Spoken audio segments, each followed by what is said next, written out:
Okay, so I've turned the music down so people can actually hear us. We'll hopefully have the audio recording properly this time, because last week we had squeaky people at the table and really loud people on Skype. So if you look at last week's recording, it'll be a bit thrown out a little bit, but I am trying different microphones and seeing how well it works, because I accidentally broke my last microphone. Well, 2 microphones in a row. That usually happens when you drop them. Yeah, go. Unfortunately, at the moment, your microphone seems to be cutting in and out. My one's cutting in and out. Is that any better for you, Jeremy? That's certainly a lot better at the moment, yep. Well, I've got the one you should be listening to being the far one from me. We should check to see the setups on them are okay, because depending on how they can be changed, they seem to be set up as area effects. All good. And do you hear any music in the background? Sorry, I don't hear anything in the background now. That's okay. The music will be for when you watch it in the recording, so it won't sound as dead air as everyone just stops and paused.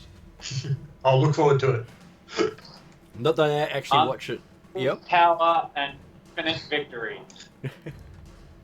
Actually, speaking of, Emrys, what was the phrase? The carnal victory. Carnal victory. I have achieved carnal victory. Turns out I needed to give an inch to take an inch. I'm sure that in and out is a good thing. I think the fact that you're currently driving a truck makes that worse. Well, it's when you say God is his co-pilot, you start asking other questions. Take the wheel, Jesus. Anyway, sorry about that. I'm good. I've just had a big meal. Speaking, is the sound from me okay? There's no truck noise coming through? No truck noise at this stage, and you're coming through quite clearly. Fantastic. And I've also got a bit of music to overlay it to help disguise some of that truck noise in the background. Brilliant. Okay, so we are at session number 61. No one in the current group has died, which is good. Yes. Well, we have had characters leave. Whether they died or not is unknown, because you've still got to get outside, and hopefully they did. Hey, the 12-year-old in me is really excited for in 16 weeks' time when we can have session 69, dude. Well, it's also group session 149, so it's been going for a while. Yeah. And you're currently doing what's called Night Range. And I'm also testing out a different camera option, so people can see the OBS through the virtual camera that it can create, to see if that makes it any clearer for those that aren't here. The only downside is they don't get the audio. Oh, well. But hey, we try what we can. We don't really have young Jamie on the Joe Rogan podcast to bring that shit up, mate. So, I mean, we do what we can do. Yeah, well, I keep trying different things and seeing what works. Which means sometimes you get episodes you don't hear anything because I forgot to reset the audio. Yeah, the one episode that I really needed to listen to, it wasn't listenable. It was the silent movie. Yeah, absolutely. Which is great when you're only listening to episodes and not watching them. I know. Very painful. Okay, so to give everyone up to speed of what's been happening, you are in the Hollow World, a place where you're walking on the underside of the world. It's not a disc, it's a ball. And you're walking on the inside of the ball. And there is a sun in the very center of the world. So the world orbits the sun, which orbits another sun. So it's a dual sun system, as far as you know at this stage. Though one of you does know that there's a third sun in the system inside one of the moons, so you've actually got a trinary system. It's actually not a moon, it's a space station. Well, that's all right, because really the sun that's in the middle of the world is actually a sun either. But it looks like a sun to everyone who looks at it. I truly hate this world. Hey, now you know how Dimitri feels. So they have been traveling through it in 2 previous adventures. One where they encountered the Azcan Empire based on the Aztecs and blew up their temple and then broke their magical item and sent the person they'd been quested to bring back into a nightmare dimension. I believe that was an accident, though. Well, it happened. And then they went off and encountered a place that dedicated itself to Halav, because they were the people who left Halav behind when he stood against the Gnolls, and then they honoured him as their god. A place that understood the true nature of things. Yeah, when to run away and when to hire outsiders to do the dirty job for them. So Dimitri ended up being King Halav, reborn, and ended up walking out of there with red hair. Mm-hmm. So he went on a major quest and all he got was red hair. Well, I also got a little amulet thingy of a Hydra. You did. Oh, we didn't think he had soul. Now we know. And then they travelled to the nation of Nithya, which is based on Egypt. At which point they had a mammoth that helped them get to the lands. But to Playman's distress, they had to let the mammoth go because it couldn't actually enter the lands of Nithya. Oh. So while David's been away busy, Playman's been moping because he had to give up his mammoth.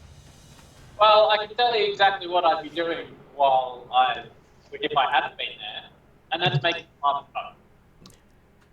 And you also found out that no one can ride an animal in this country because it was never learned. It's not part of their culture. No one, as in, are we talking some sort of existential weirdo stuff, or no one can because they just can't? Effectively, yes, both. Pretty much both. Anyone who does know how to ride messes up, unless they've got some sort of magic holding them in place. So the fact you have a Griffin rider with a magic saddle, that means no matter how much he messes up, he can't fall off. Is the only reason he hasn't fallen off his Griffin. Playman's riding skill is pastorally based in magic. It is, and it's magic that's making people fall off. Nerds. And they have road magic, which allows people to move faster than they can even if they're on horseback. Wow. If I didn't hate this place already. This is the worst place ever. Well, And if Plumman had just listened to Dimitri, we never would have been here. Playman didn't want to go. Exactly. Playman didn't listen to anyone. He didn't want to go. And so we had to keep going. And then you found yourself speaking to the God Emperor of Nithya, who said he'll talk to you if you do a small thing for him, and then paid you with a dagger he didn't want. I've seen enough 40k to know where this is going. God Emperors are not to be dealt with. And then you had to go into a desert and fight some scorpion folk, which sort of went well for you, except for the fact that you couldn't kill them because magic teleported them away because they were the last of their culture. Well, but we're not entirely sure. Like in the sense that the fireball went off and they all disappeared. Well, you saw them get further and further away. Actually, yes, we did see them apparently disappear down a tunnel that was, yeah, that's right. So, And then Dimitri obviously explained what happened. yeah, one. So Playman had to put up with lots more talking from Dimitri. Then they went into a volcano. And obviously Dimitri helped Plumman understand the internal workings of a world that actually had great sex on modern mother. Dimitri's about to learn about that. And then they went swimming in the lava.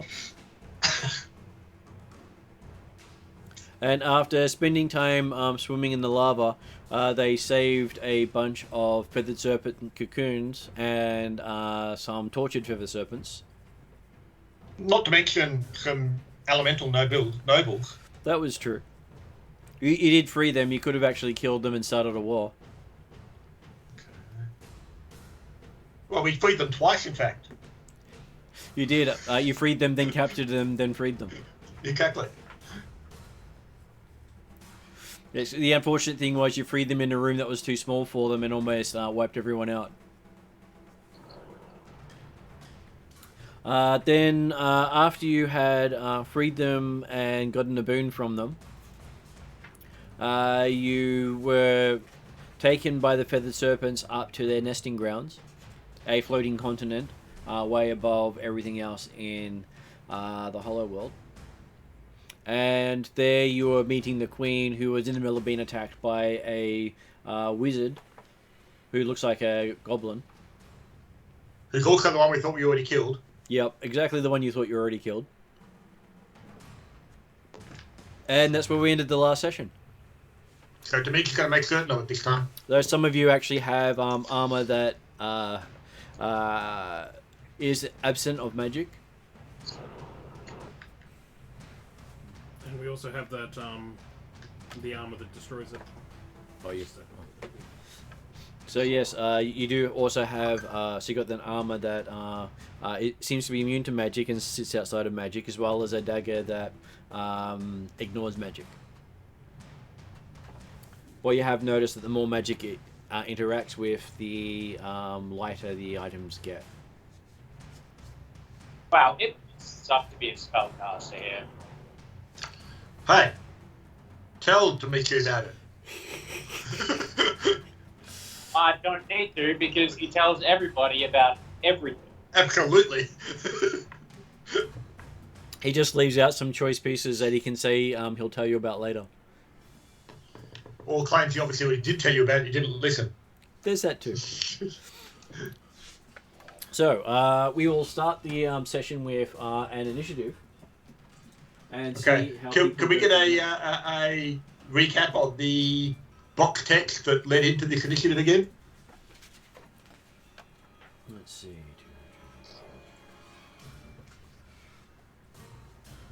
Well, just so you know, there was actually no box text for that, Jeremy. I made most of it okay. up. Well, I mean, in the sense of, I repeated the scene setting that we're about to go into combat of. Okay, so you had dropped down onto an island that is about a couple of mile high and wide. You've gone down into the island itself. The island is surrounded by clouds that look like a sea. So you can't actually see the edges of the island. So the clouds itself look like ocean lapping its shores. And we'd actually, when we first came down, we'd expected to see lots of feathered serpents, hadn't we? You had. And it was a bit of a concern that we hadn't seen them. And as you're being led inside, you came across a couple of dead serpents, as well as the queen trapped in a weird-looking web. And with scorch marks on her. One of you got a near miss from a lightning bolt and felt their armor shrink. Right. So the armor got lighter. That's right, yeah, it got thinner. And then you saw the goblin at the other side of the cavern with lightning in his hands. And that was where we ended the last session. Okay then, yep. Except, of course, that the goblin stepped out from beside the queen and said, "Ah, welcome." I can once again tell you my dastardly plan. He doesn't actually seem to talk. Okay, that's all right. Dimitri wasn't planning on talking either. Yeah, he comes from the unlike Bond villain, evil villain. He's probably seen too many of those people do that, talk and then get shot down in the middle of the conversation. I just remember, because he talked a lot in the first time we met him, didn't we? He did. In the first time you met him, he talked a lot. The second time, he doesn't talk that much. Okay, well that's all right. Dimitri's not going to let him talk even if he was. What does AC defense mean? In what way? In the weapon. Weapon mastery. As a bonus action on your turn, you can give yourself defense against a bonus to your defense to a certain number of attacks. Oh, okay. So it's actually an improvement in your AC. And then the amount of attacks. Yeah, so the amount of attacks you get that defense. As a bonus action. Got it. But you've got to use your bonus action on your turn to get it. That's It's cool. not a reaction. It's been done as bonus action, so people have to use it on their turn and declare it. So they're actively using the weapon for defense, or they're actively using it to disarm, or deflect, or do something else.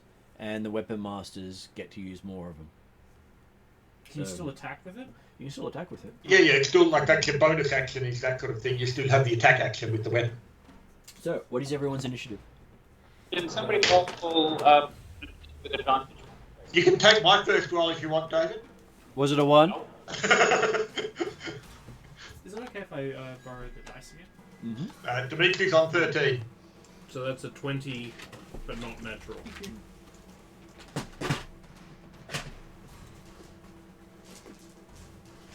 How big is this space that we're in? Probably about 60 feet across. Okay. Clovius got 8. Hey, Glavis Ben. is there to watch. 19. 19 for Willie. How did Dimitri go? 13. And how well did Playman go for whoever rolled for him? Someone good. 2D20, please. It's 12. Oh, 2. You get twice because you've got an issue. You've got 12 advantage. twice. So. Oops. Should make it about 15 or 16. +1. Plus 1. You're +1, eh? Okay, so 13. So obviously he likes Dimitri like he's going at the same time. Okay. We obviously work well together. He doesn't shove the meat side. So yes, you see this goblin with lightning in his hands across the room 60 feet, and simply Red gets to go first. He's 60 feet away. Yep, and I believe you've got some of the armor, the world shield armor on. Yes, I do. Yeah. But you've got yours isn't the thinnest one, is it? It's the No, paladin mine's got the the thin normal one. one. Yeah. Yeah. Mine hasn't lost any sort of veracity. So you can take another light. You can take a full lightning bolt. You're fine. Yeah, pretty much. I've got a heavy crossbow. Light crossbow. Mm-hmm. I would like to move 30 feet towards and then shoot with the crossbow. Okay, it's difficult terrain, so that means you can move about 15 feet unless you can actually navigate through difficult terrain easily. I don't have any logistical reason why I could, unless I want to. No. Like it's kind of Yeah, I don't have any Some special. skills might let you do it, or equipment. So. Yeah, no, unfortunately not. So I will Was the move ca- 15 feet and then shoot, I guess. Yeah, the caves you're in are designed for flying creatures. Right. Yeah. Okay. Well, in that case, I'll move 15 feet and then shoot at the bastard. Okay, so he's still 45 feet away from you. I can still shoot that fast. That's well within range of your crossbow. Yeah. Did you say light crossbow? Yes. So it's got a short range of like probably 70 or 80. I think you'd find if Yeah. you're not particularly skilled at it. So it will be So you don't have disadvantage on the roll. no. So 17 plus 23 to hit. 23 will be a hit. Yeah. So I do miss the Pathfinder criticals that happen far more often. that'll be 8. Eight. As a Eight player, I piercing. don't. Okay, so does your weapon have any damage types associated with it? Just piercing. Just piercing? Just piercing. So not magical, not special. Okay, so yes, it hits him and shatters on his side. Awesome. Didn't shatter into him; it just shattered on his side. Just confirming, Martin. He's not wearing the armor like he was on the first encounter, is he? He is not, Yep. because you realise he wouldn't have been able to throw spells if he had. He goes, so I'm thinking like, okay, he could double-edged sword the fact that he's not. So. Okay, so he's going to toss his first spell that he's only going to use against the party. Where did I stick that? just to make things easy for people, I did actually come up with a spell set based on the original one.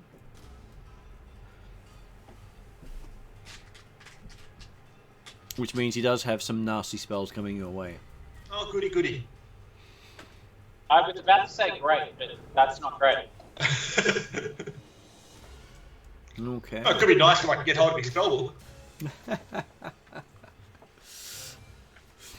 And just so you know, he does know how to take out people rather easily. I'm not surprised. Just making sure that I don't actually do something silly here. Okay, so that spell I don't think will work too well on you. Go for it then. He doesn't know that. He's just a dumb goblin. Okay. He can cast plant growth on us, no problem. Yes, Jeremy, for you, he casts Stone to Flesh.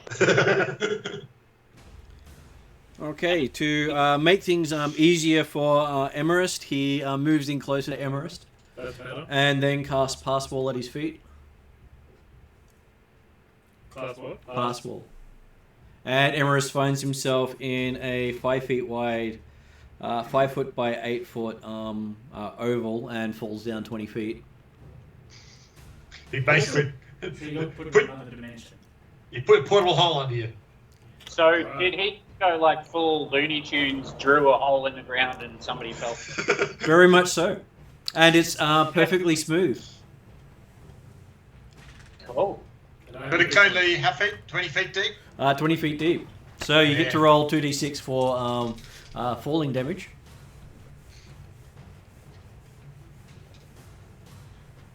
The difference was, if he could have tripled the distance of the hole, he could have dropped him right out of the island. That would have been a problem. So that's 8. Is that 8 damage? If it Yep. came out as 8, then it's 8 physical damage, yes. Right. Because it was a non-magical attack. Yeah. Because we're wearing the armour, so it was stopping the... And don't worry, you've only got an hour to get out before the hole closes up. That's fine. Because it's not considered a magical hole at the moment. So next person up is Willie. I'll cast invisibility. Mm-hmm. Does You that- still have the dagger? Yeah. Do you drop the dagger first? Maybe you can't do any spells if you've got the dagger in your hand. I'll Or drop the carrying dagger. it. Okay, you drop the dagger as It's a like free such a action. hard decision. It's like, but it's a dagger. It's a nice What? dagger too. Yeah, but if you could drop it in him, that would be really cool. Alright, so I'll drop the dagger Yep. and then spend my action casting invisibility You disappear. and then running 30 feet. So he doesn't know where Okay. I am. I hope. Which means you get about 15 feet because The the difficult difficult terrain. terrain. Unless you're good with rocky terrain. No, I'm not. Okay. I have to ask because some people actually get bonuses. So now we get to see who wants to go next, Dimitri or Playman? Dimitri can. I believe it's Dimitri first then. Okay, I was about to go to make the department, but that's all cool. The Dimitri will use a bonus dash action to move 15 feet in the direction that he, like in the opposite direction to what he thinks that Willie might have gone. Yep. Basically on the idea of bomb bursting the party type stuff. And then we'll call upon the power of the diamond that he's using for his light source at the moment Yep. to blast away the darkness. So he's going to be putting a 60-foot bolt of light directly at the goblin. Okay. Attack roll, I guess. 17. That's a hit. Well, it's going to be 20. 17 on the dice is definitely a hit. Yeah, 26 total. So I think he gets a saving throw officially against the artifact or Okay. Just for David's not looking at the camera, it's now flashing for a 20. Yeah. As Hey, you it's were still saying, artifact. But yeah, so theoretically it was a DC 15 Constitution saving throw, or become blinded for 1 minute. But obviously, he got around it unless the awakened artifact gets past his 20. So. At this stage, it does not, unless you take hit point loss to use it. I'm happy to be putting the full power into it. Absolutely. So, what level spell is that? No, well, this is going to affect the item itself. Oh, okay. So If it can only, you can only make it the immortal power if you cast a spell through it. yeah, okay, that's what I thought. Yeah. So. Otherwise, it would be very hard to keep track of how many things you could take out. Absolutely. Okay, so he manages to make the spell. Blaming. What does Blaming want to do? Bloody Yem's lost his power here, obviously. Anybody remember what weapon Flyman has? He has the glaive of Halav. Ah. Yeah, the one that means you can always know where Dimitri is, so we can always work together properly. So, and always adapt Dimitri. Which is one of the divination spells that actually works here. Yep. I didn't care. So that glaive. All right, cool. How far away is Douchey McDouche? He is 45 feet from you. Rage, move, attack. You might want to either dodge or go round or over the hole. How far around is the? How far around would I have to travel for the hole? Well, considering it's all It's only 8 feet diameter. difficult terrain, so it would, if you have 90 movement, you can reach him going around the hole. Okay, I don't.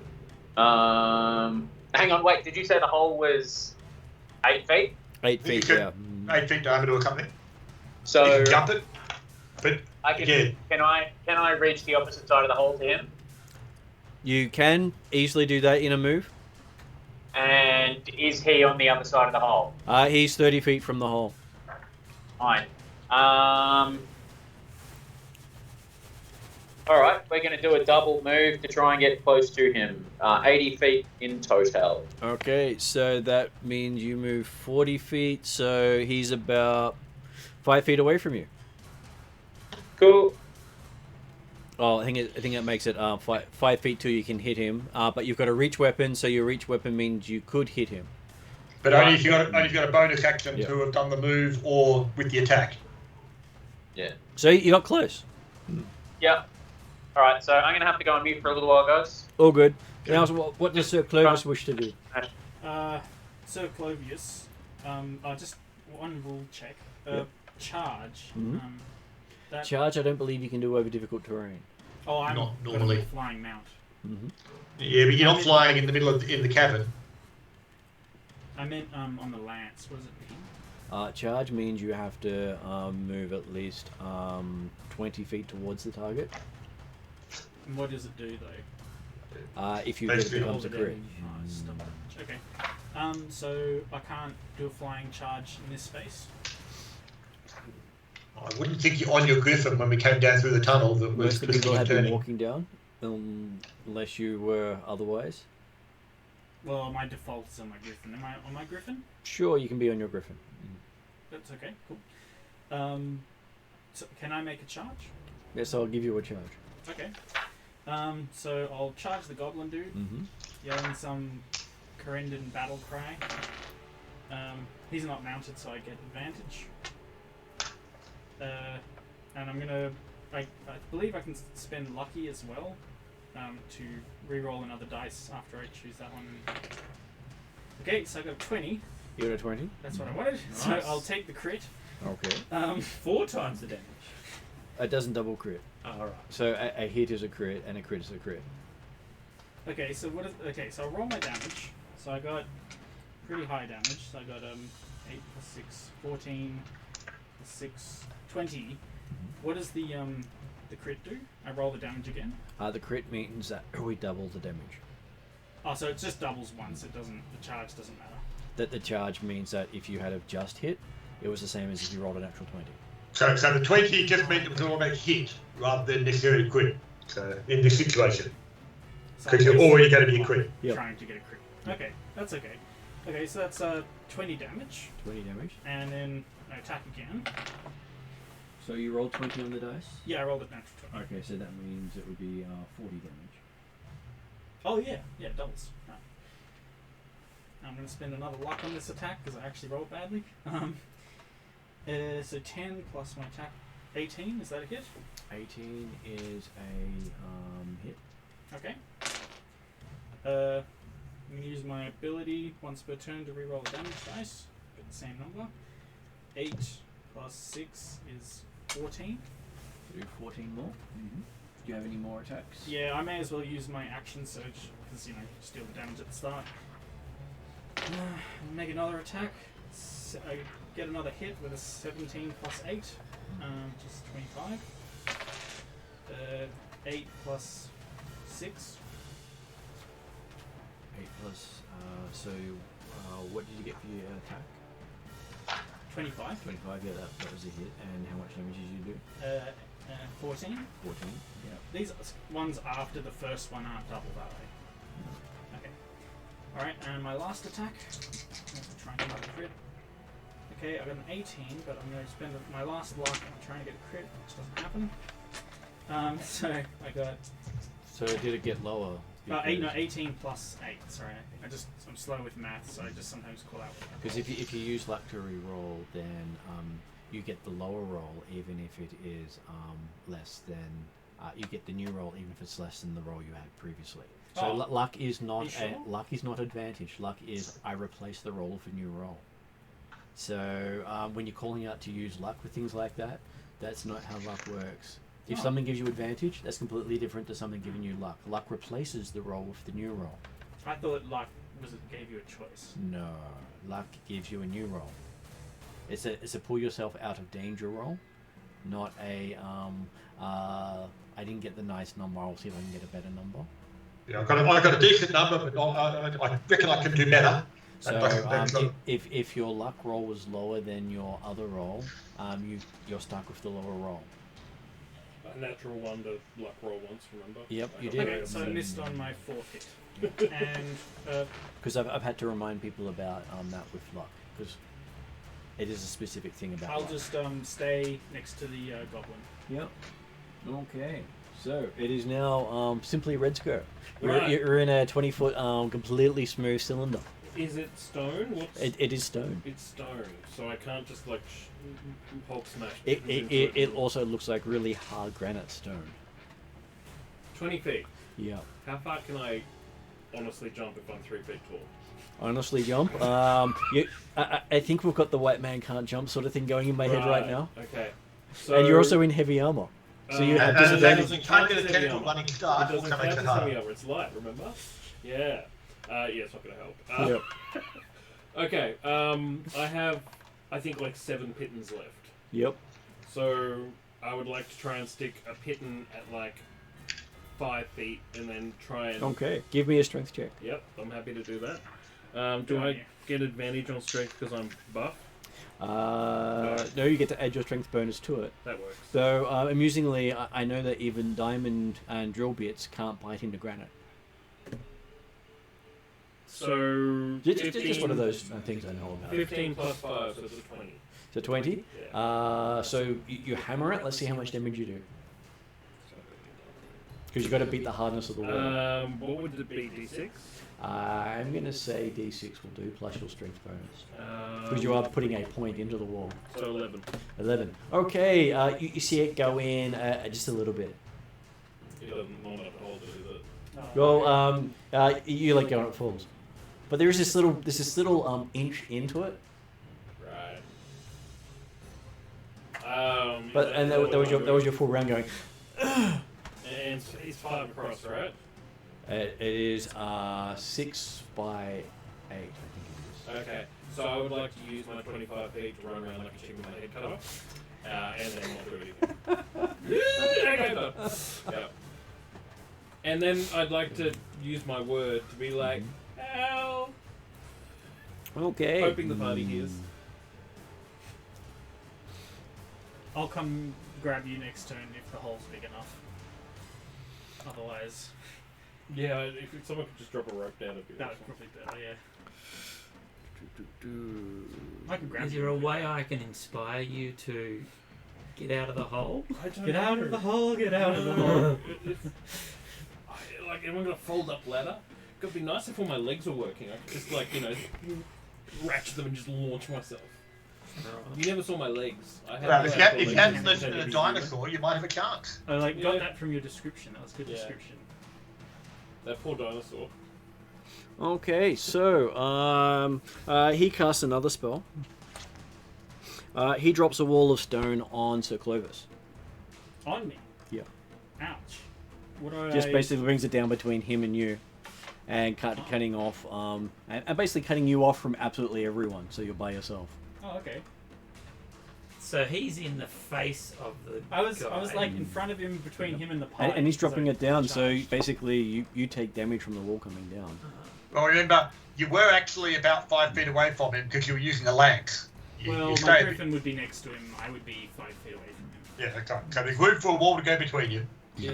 Don't give distinctions like that, because then your griffin's gone. Is there What do you any mean? is there any way to get around the wall Well, the wall goes floor to ceiling, and and Wall it's to wall? completely surrounding him. Oh, so it's like a box, More like a cylinder. a cylinder.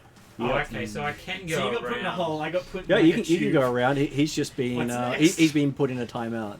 Okay. Does anyone have a portal gun? He did. He used it on you. Yeah, that's pretty much what happened. So he's got 2 of the party members down already. That's pretty brutal. Yep. There's no way I can dodge it, right? No, because he can make it big enough that it doesn't affect your square. He just and has does it to- go from floor till ceiling. Yeah. So it's like It, there's no ha- gaps. it has to be connected to something. There's no gaps. No on the floor gaps. or ceiling? He's made it floor to ceiling, Rough. and which also means airtight. So Oh, you've that's only got pretty so long until everyone starts suffocating because your bird uses a lot of air. Damn you, Griffin! Stop breathing or something. Okay, so Just a question. yeah. Are you wearing the armor? Anti-magic armor. Yep. Yeah. it doesn't but he it didn't doesn't target cancel me, out the he stone targeted because the me. stone. Right. I didn't know if the stone would like melt against him because of the armor. No, I actually checked because it becomes real stone when he does Which it. is why it's dropping and not. Okay, yep, alright, fair enough. Well played. Whereas the past wall was the same thing. It opens up the hole and you fall down into it because you're not touching the Well magic itself. Yeah. I had a bit of investigation into what would work I think because this guy built this the armor you're goblin's wearing. cleverer than we think. He knew we would put on this armor, so he knew how to counter it. He actually built the armor. Yeah, exactly. So now we're up to Willie, We're like, who's we got invisible. this You're big man. about I'll say that you're about 30 feet from him, having managed to move closer in that scuttling. All right. And I can see him. You can see him. He's right next to this big cylinder where the griffin used to be. Okay. There's even a stylized griffin on the outside. Yeah. I don't think I've got a dispel magic to help. Dispel you. magic won't get rid of it. Well, It's not magical all anymore. done. It's conventional, normal, can't be touched. Right. If he concentrates for 10 minutes, then it doesn't disappear. If he breaks concentration, it can disappear. But it's considered real until he breaks concentration or he holds it for 10 minutes. Right. That's how Wall of Stone now works. It used to be you could actually not have it attached to anything, create the wall, and go. Yeah. That was 1st and 2nd edition D&D. You'd kill people with Walls of Stone. I need to kill us all this time. Before I made that platform. So I'm going to cast Fear Yep. because it goes out to 30 feet. Yep. He's within that. And yeah, make a wisdom save. Okay. He has advantage. Any particular reason? He's an archmage. Okay. Not me. Jesus. He's not scared by anything. But he rolled a 2 and a 1. Wow. So, after he rolled the 20 against the artifacts, so that's fair So enough. I want So to. he gets an 8. I want to follow him to preserve my line of sight to him and continue the fear effect. Okay. That's my action. Problem with, I think, Fearful is he can't see you. was going to say, does he have to be able to see you? But to it see you? appears, but I appear because my spell. That's Oh, with an attack. That is correct. Yeah, you made yourself appear. So as long as he can see you, Yeah. he's fearful. But once he loses sight of you, he loses the fear. Yes, so I want to follow him in order to maintain the fear effect. That gives him disadvantages. Okay, so next person up is Dimitri. What would Dimitri like to do? Now that you've seen what's happened to Sir Clovis. And I didn't actually mean to put you into a hole, but they just seem to be the best options for him. No, it's clever. He knows all about the anti-magic armor, and so and yeah. so Clovis' attacks certainly seem to be working, did they? Yes, they did seem to work. Not as effective as you thought they might be, but they did work. Okay. All violence solves everything. I will again use my move and bonus dash so I can get up to the pillar Yep. of stone and tap it with my staff, or rather the guy's staff, to do pass wall. Okay. A hole very similar to what Simply Red fell into appears in the wall. Luckily, the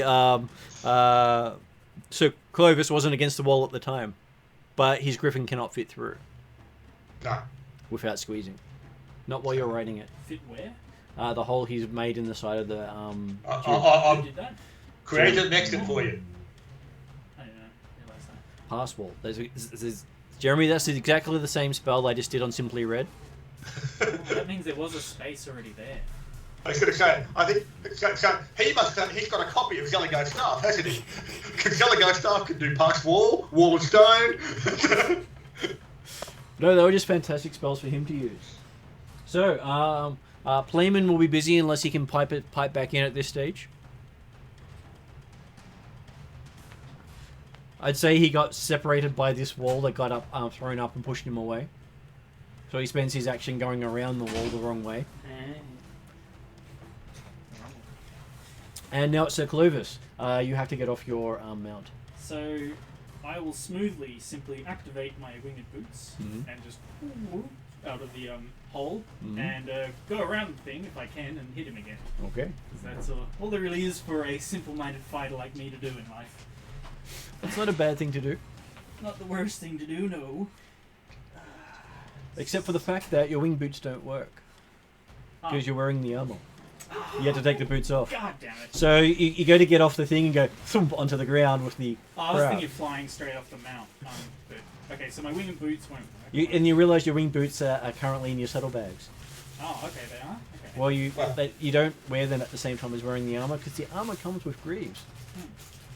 Alright. And hey, they're not I going to will work anyway. try and get off and go through the hole and go and attack it. Can I do that? Okay. Does it need a roll or anything? No, you can easily get through the hole with Jeremy there and go around and spend your move getting up to him. Alright, now I will try to hurt him with my tool of violence. Which one's that one? The lance that I'm carrying. So I got a 14 plus 8 is 22. 22's a hit. Okay. That's a pretty good roll. Let's see, damage is 8 plus 15 plus 4. 19 damage. 19 damage. Okay. Yep, you hit him with the lance quite soundly. Oh yeah, I got another attack, that's right. And, a natural 20. Mm-hmm. Right. Okay, and I remembered I have a rule for if I get crits Mm-hmm. that I forgot last time. Which was? I'll get to it in just a sec. So roll the damage. I'll re-roll this. It's my once a turn re-roll for piercing damage, and I forgot it worse. That's nice. 7 plus 4 is 11, and on a critical hit with a piercing damage weapon, I get to add an extra of the damage dice. Yep. So re-roll that and add that to 11. 5 plus 11 is 16. Oh wait, but the 5 doesn't get doubled. Sorry. The 5 doesn't get doubled. Well, I don't know if it gets doubled. No, it doesn't because it's It's added. extra. It's an extra damage on So top the of 11 it. gets doubled for 22, Yeah. and then I add 5 onto that 27. So 27 damage with a crit, which is nice. And that's Sir Clovis' turn. It's a good round. Okay. Then it And a is finesse, but, simply Red's go. just roll my I have a dice. solution. Yep. I have wave. Yep. How long is wave? Wave is probably about, at the moment, 6 foot, because he shrunk to your size. Right. And how wide is the opening above me? Did you say 5 by 8? What's the actual path? It was 5 by 8. Yeah, 5 by 8. So I could tie a rope to the middle of it, Mhm. and then lop it up and chuck it there, and then I could like do a whole acrobatic roll to like run twirling up the wall. I have no problem with that. Now, first thing is, do you have a rope? Yes, I do. Then you tie a rope, I you get tie it a out, rope. you toss it up. Toss it up. Give me a attack roll to see if you can actually hit 10. Because you might roll a 1. Well, they've looked at the fact that you kind of toss it really 14 carefully plus to actually what get I it add through. to it. As long as you got over 10, I didn't care. 14. And it lands nicely. Dink! Okay. Ting? And then you spend your turn running up, and that's Yes. your action. Do I have to roll an acrobatic roll for that, or? I'm happy with that. Simply Red has done a lot of interesting things in time. Fair enough. All right. Well, that's my thing. And if you had have rolled really badly, I would have let you run up and fall. Yeah. Fair enough. Okay, so then it is the goblins go again. Okay, Who's Now- now fearful? he's now fearful.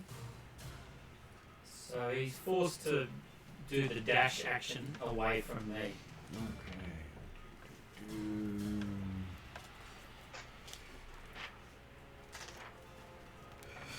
He won't willingly move closer to the source of its fear. And he has disadvantage on ability checks and attack rolls while the source of fear is within line of sight. Yeah. Okay. He casts darkness. How do I get through that? Okay, so I don't think it matters if it breaks the line of sight. Well, but he might be able to see through it anyway. Oh, fine. I don't know. Alright, so he Might can be able to see see me, and that's fear, and that's what it does. But I don't know if he can see it or not, but they say he might. Use So. his wizardly knowledge to combat you. Bardic knowledge. okay, so the sphere of the column of stone dissipates as the darkness comes up. You know, one concentration spell Oh, going at a wonderful. time. Yes. And as a bonus action, he stabs at Sir Clovis. That'll be stuck. So he has disadvantage on that roll. He got a 21. That's a hit. Okay. Just on the nose. That's terrifying. It's like 13. Yeah. Well. It's a high level character. Really? I'm so glad he didn't just like power word die one of us or something. Mightn't, Such a Yep. brutal way to start a fight. obviously. I'll wait till you finish doing the attack with the goblin. Okay. So he does 11 points of damage to you with piercing attack. And what was that, Jeremy? I was going to say, does the light from the diamond penetrate the darkness? It does not, because the darkness was brought in after the light. But the darkness, he's Okay. not subject to the darkness because he cast it. Did you do? Is yours a light or a daylight? This is the light from Yem's diamond. Okay. So it's, the command word causes the gem to shed bright light in a 30-foot radius and dim light for an additional 30. And lasts until you use a bonus action to repeat the command word or you use another function of the gem. So it won't be on right now because I used the flashing, the blinding beam. So Yeah, in which case then his one is dominant. happy with that. Whereas you can make yours dominant. I as well. will reactivate mine and we'll see if it'll work. Yes. Okay, and then Clovis finds himself out of darkness. I was in darkness, now I'm out of darkness. Yeah, you're in darkness, got stabbed, and now you're out of darkness. It's a rave. and your There are too many homeless wizard people. is also free. People Yep. Okay. getting stabbed. So, Willie, you're up. There's one big chunk of darkness in the back corner of the cabin. But he can still see me. You assume he can, yes. Alright. So I want to get close to him, but don't fall in the hole. And that's about it, really. Okay. I'm happy to viciously mock him. Fortunately, you can't target him because you can't see him. Okay. If you could see him, you could target him, and then you could mock him outrageously. All right.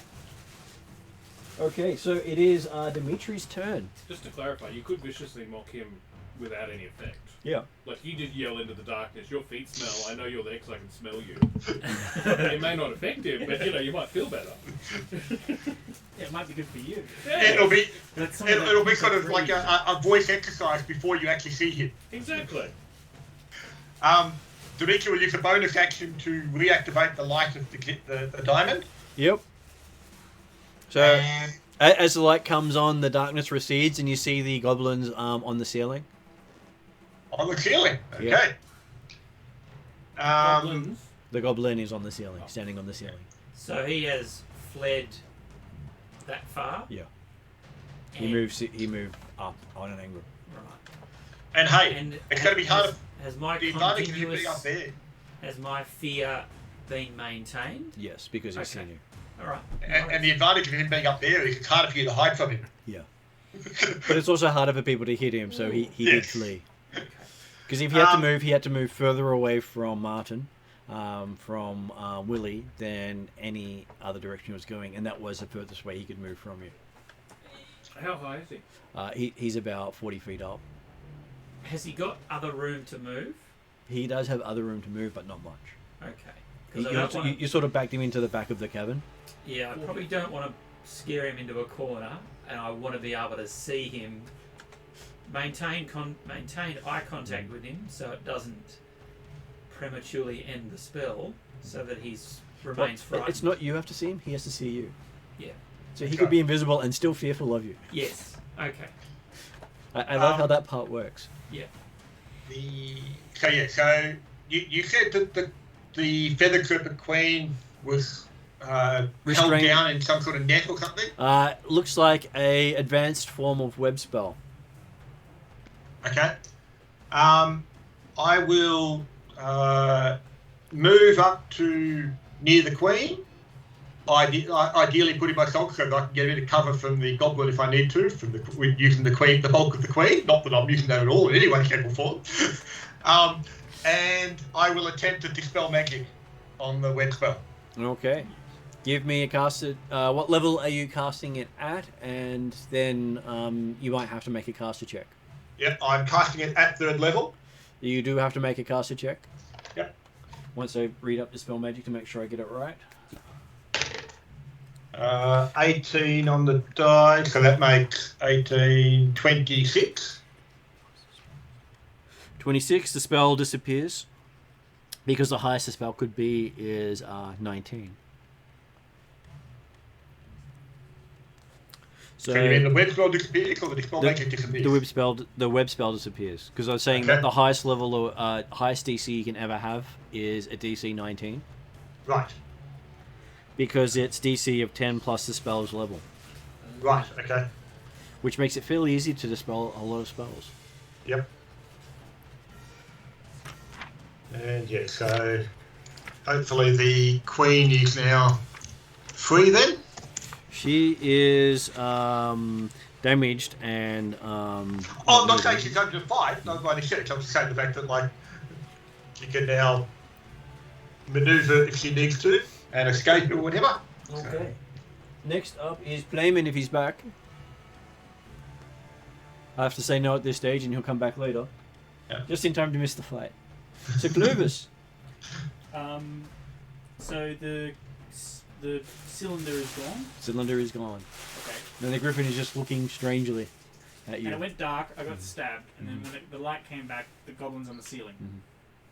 Okay, so I'll get on my griffin and fly up and jab him with my lance. Okay. Does that work? As you fly up, No. You got out of that hole you're in, right? I did. Nice. But, like, really cool. Yeah, in a cool way. Like, but have you ever seen Welcome to the Jungle with the rock. So give me a dexterity saving throw for your griffin. Just a sec. I had something. Yes, he fights the little natives and they're like, yeah, that's what I did.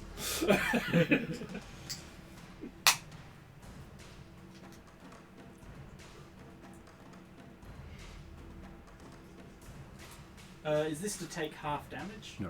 Okay. Well, at least I managed to apply the rule that was on the back of my head. Dexterity saving throw. It has dexterity 15, which is plus. Oh, roll at 19. 15's plus 3. Yep. So I've got a 22. A 22. And roll. Oh, plus the proficiency, right? It's Only not Yep. most creatures aren't proficient in dexterity. That's right. Okay, so you do feel the area around you shift, and you're now falling to the ceiling. Oh. I'm not that Any crap. gravity. Well, reverse. Not that crap again. Can I still attack? And basically you're basically underneath the griffin as it's flying at the floor now. Well, can it like swoop? Well, he was going in for an attack, so Do I need to roll handle animal or something? technically yes, but that would be your action to avoid hitting the roof. Or you can attack and hit the roof. I'm happy to hit the roof Okay. to stab the goblin. I feel like his threat is intense. He's got high level spells available. I can take a bit of damage to deal some It's damage. okay. Once you attack, you then roll 4d6. 46. Oh, Yeah. okay. You're letting me weigh. Because you've fallen 40 feet. And your griffin takes no damage because he recovered. Well, But I he had can't, you to I land can't on. fall out of my griffin because of the Yes, saddle. because he lands on his saddle. He took no Landed damage. upside down. Oh, you're landing on me. Yes. I'm the cushion. Thank God. I get what you're saying. Yeah, I'll be okay. I think.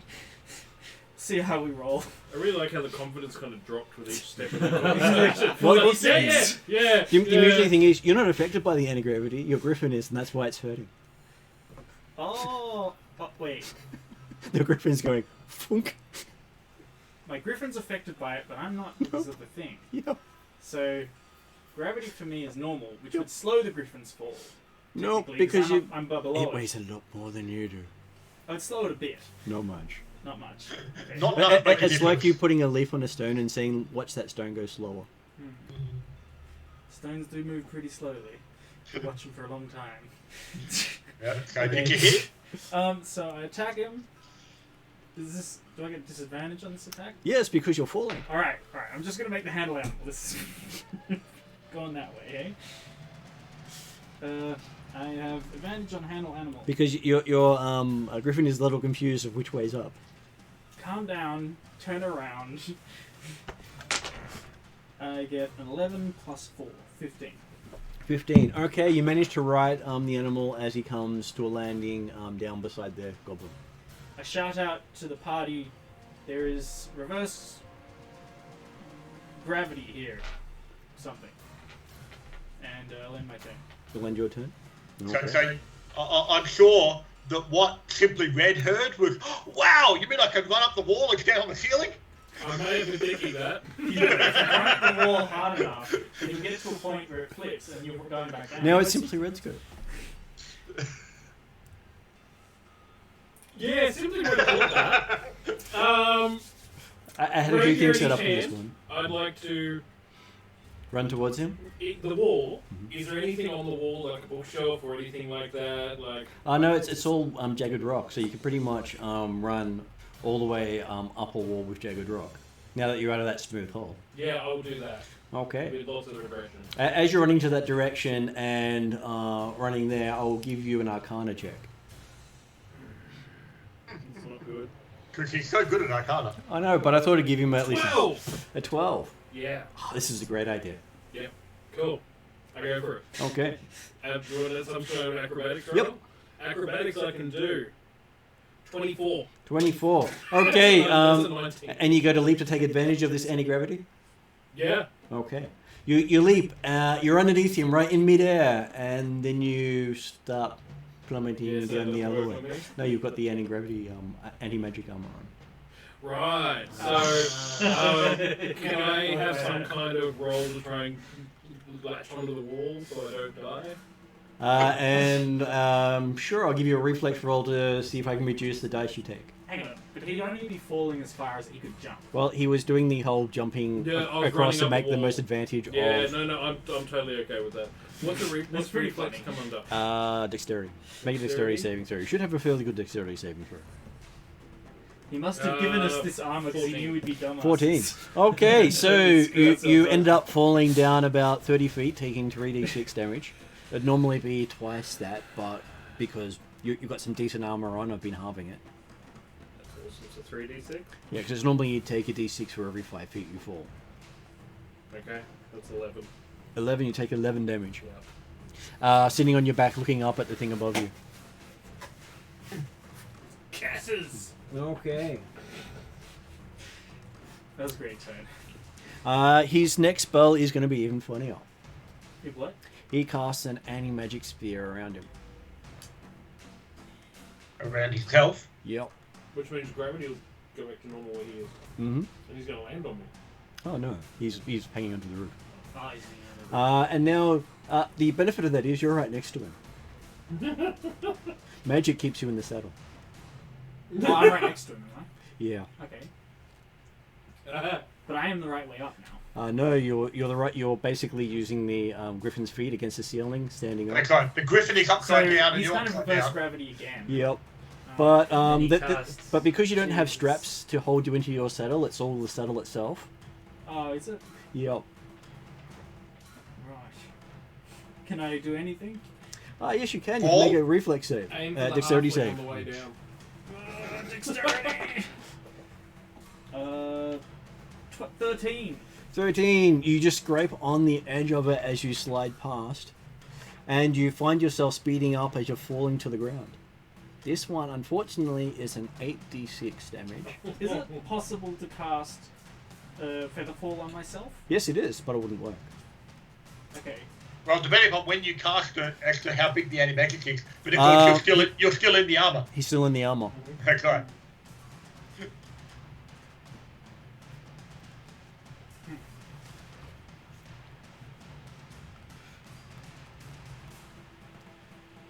Okay, so I take full damage? You take 8d6 full damage. 8d6? Yes, you do. Holy shit. Demetra will use a reaction to kind of catch him. A reaction to what?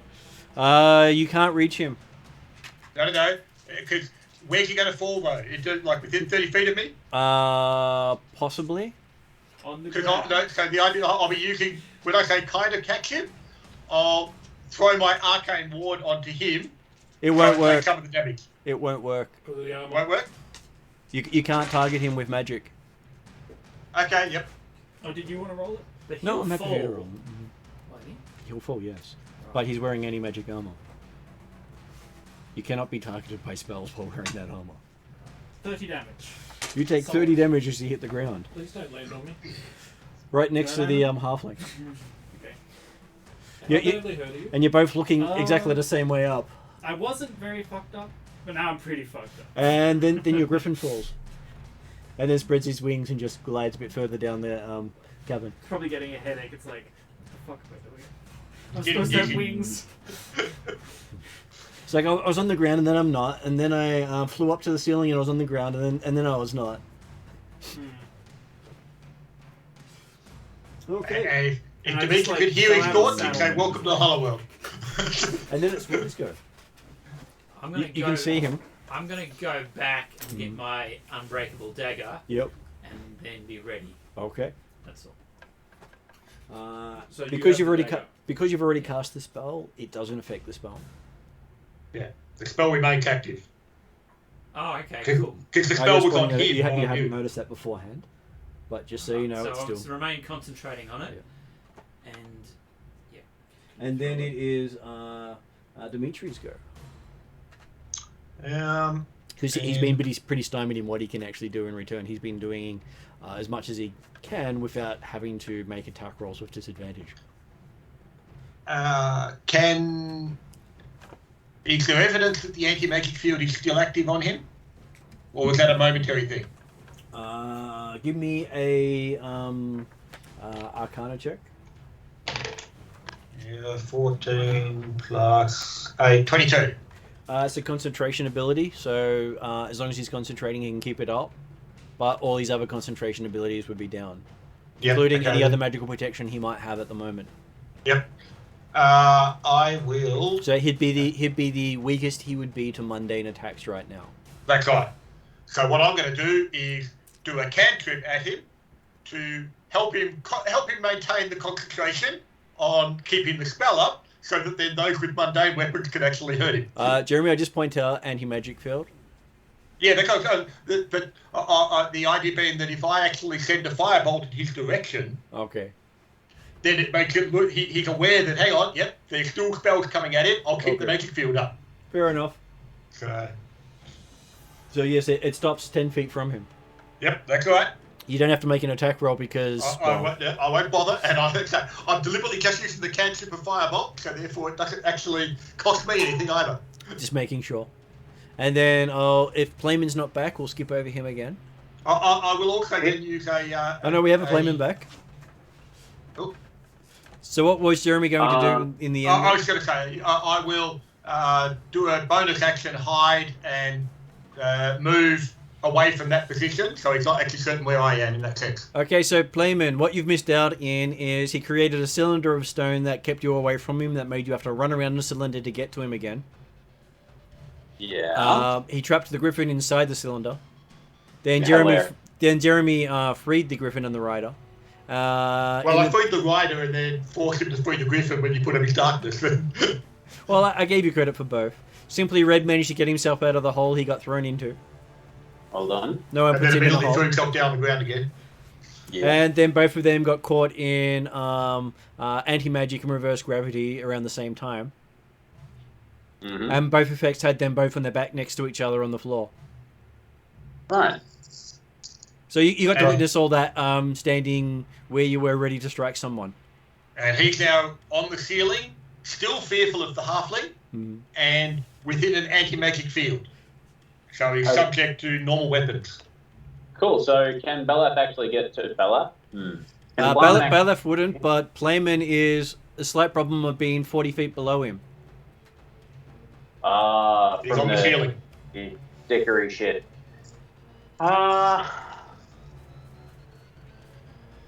Obviously hasn't used magic to get to the ceiling. Oh, hang on. So is there some jackery fuckery with gravity going on at the moment? There was, unfortunately, he had to end it to screw with the knight who was next to him who'd hit him really hard. Okay.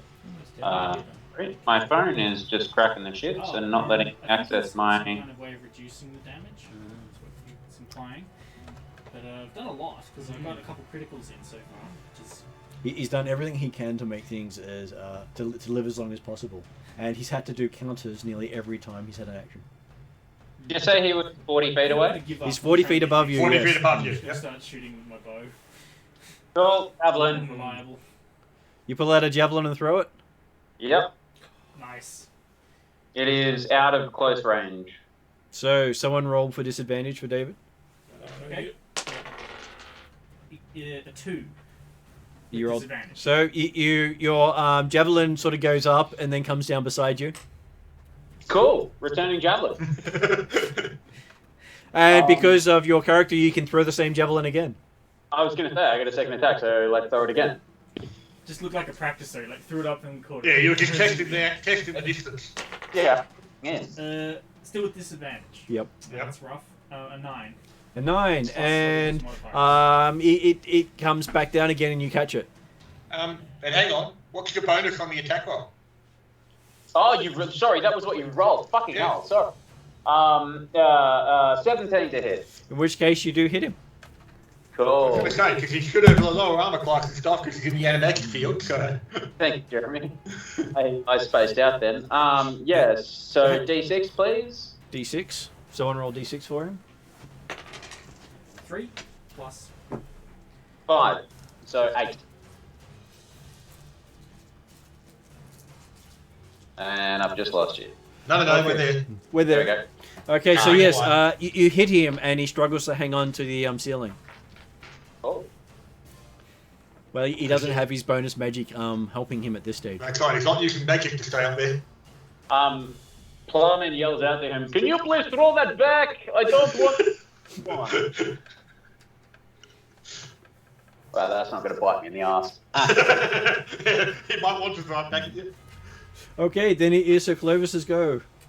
So my griffin's upside down. I know your griffin In the dropped reverse, and maybe? he dropped down and flew over the other side of the Serpent Queen to So it's flying sit over down, somewhere, yeah. so it's kind of just chill. yeah. He sort of dropped off the when the gravity changed again.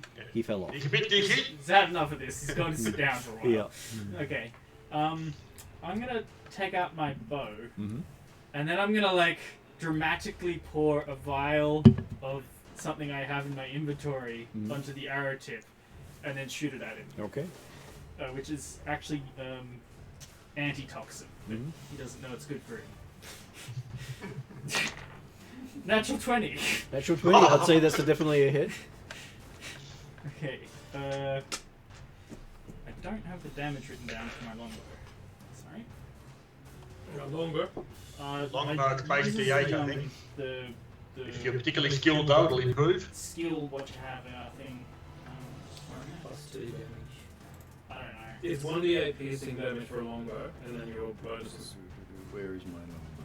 Here, I've got a skill. It's 3d6 with skill in the weapon mastery thing. That would make sense. Rightio. And you crit? Oh yes, it is. Okay. So he now also has to make a stun save or he's stunned. Oh, That won't be a problem for him hanging on, why is that? Because it's within 160 feet. because you're particularly skilled with Is this using longbow, the isn't it? longbow. Oh. It's one of the critical. weapon Oh, mastery. I didn't see that there. That's pretty cool. Obviously, dipping it in there was the important part. That was the thing that made the Yeah, difference. like he started to be like, oh shit, he's pulling out the magic. I got 11, 14. Do I have my strength? No. No. So 14 damage. 14 damage. Doubled. Critical. Critical It's got you get dexterity added. to the damage? Yeah. Oh, so 16 damage. 32. 32. Wow. Okay. Been delivering the crits today. And then he falls down beside you with a big crack. And a big splat, I'm guessing, with another 8d6 damage.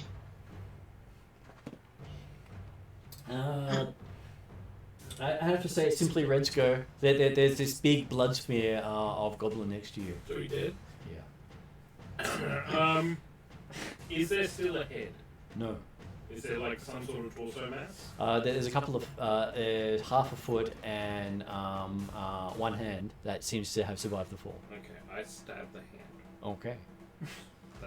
I don't think I need to roll for it. I just feel like I need You Well, now got a hand. to. I'd like to check the body for. The hand starts to run away from you. Yeah. That was Hey, really no, cool. that's happened before. Let's not go. Exactly. I thought I wasn't going to do barely any damage because it's my bow, and then suddenly it's 3d6 and crits have stun effects and this and that. Hey, that's why you have special abilities. And the really big part of it was the fact that you made him fall just like Simply Red did, so that was another 8d6. So the stun came from the ability ammunition. Is that? No, it comes from the actual longbow itself. So it's got a Regular D&D. crit for within 60 feet of it. This is the weapon So mastery rules this for is the Martin's actual campaign. page for the longbow, Oh, there's an actual page for which just even the comes in describes what all the qualities do I need and to all the write options that onto do. my character sheet. Crap. And it goes from what non-proficient does, because non-proficient is now less than proficient people. So if you're not proficient with a weapon, you can't pick it up and do as much damage as someone who's been trained in its use. No one's naturally able to do all these fancy things, which makes it a little bit easier on people who say, I've got proficiency, and then the wizard comes up and hits things with the same weapon and does as much damage. And you go, Okay, so, yes, he has fallen down and splattered, and you are out of combat. I'd like to check the mass for things. Okay, feeling through the mass of squishy organs. Yep. He's got nothing on him. There's a few cracked goblin teeth, lots of crushed bone. Do we need to keep anything as proof that he's dead? It's a bit hard to prove that this was the guy that you were here for. Dimitri will go over to the Queen and see if she's okay, recovering. She seems to be a bit better now that she's not in the paralytic acidic webbing. Good. Because it was paralyzing and burning at the same time. I'm glad I got rid of it for her then. Really? He is glad. Okay. He likes having people owe him favours. Especially potentially powerful creatures like queens of feather serpents. Okay, she is very pleased with your assistance in the matter in taking out the evil, vile spellcaster. We were already meeting her because she wanted to meet us. She thought we were cool. So Very much so. yeah. And she tells you that the spell of preservation has done much good, but at a great cost. It paralyzes the world and all its creatures here. It preserves them like specimens in alcohol. She says you do well in battling the Blood Brethren scheme to corrupt the spell. Yet even if you win, she's not sure if the world's going to be much better off. Oh. If only something could be done to alter the spell itself. But that's a matter for the gods, wherever they may be. Yes. At this stage, I believe our attempt is to not make things worse. And I'm pretty certain the Blood Brethren's plans would make things worse.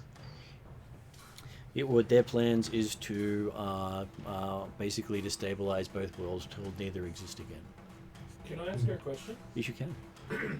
Hypothetically, if we were speaking to a god, if there was a god that would still speak to us, how would we need to modify the spell? She doesn't know. Because she doesn't know what the parameters of the spell is. She just sees the effects. Right. She describes it to you in the form of asking someone how to change the stars to navigate by while you're in the middle of a boat, and all you know is how to use a boat. Yeah, fair enough. Dimitri will explain it to you later. It's all good. Yep. Can't even argue. You're a sword. You're a sword.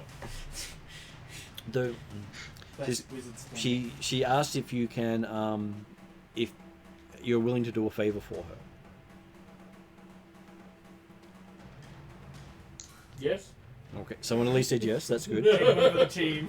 I was just like, I nodded, but no one said anything, so I was like, yes?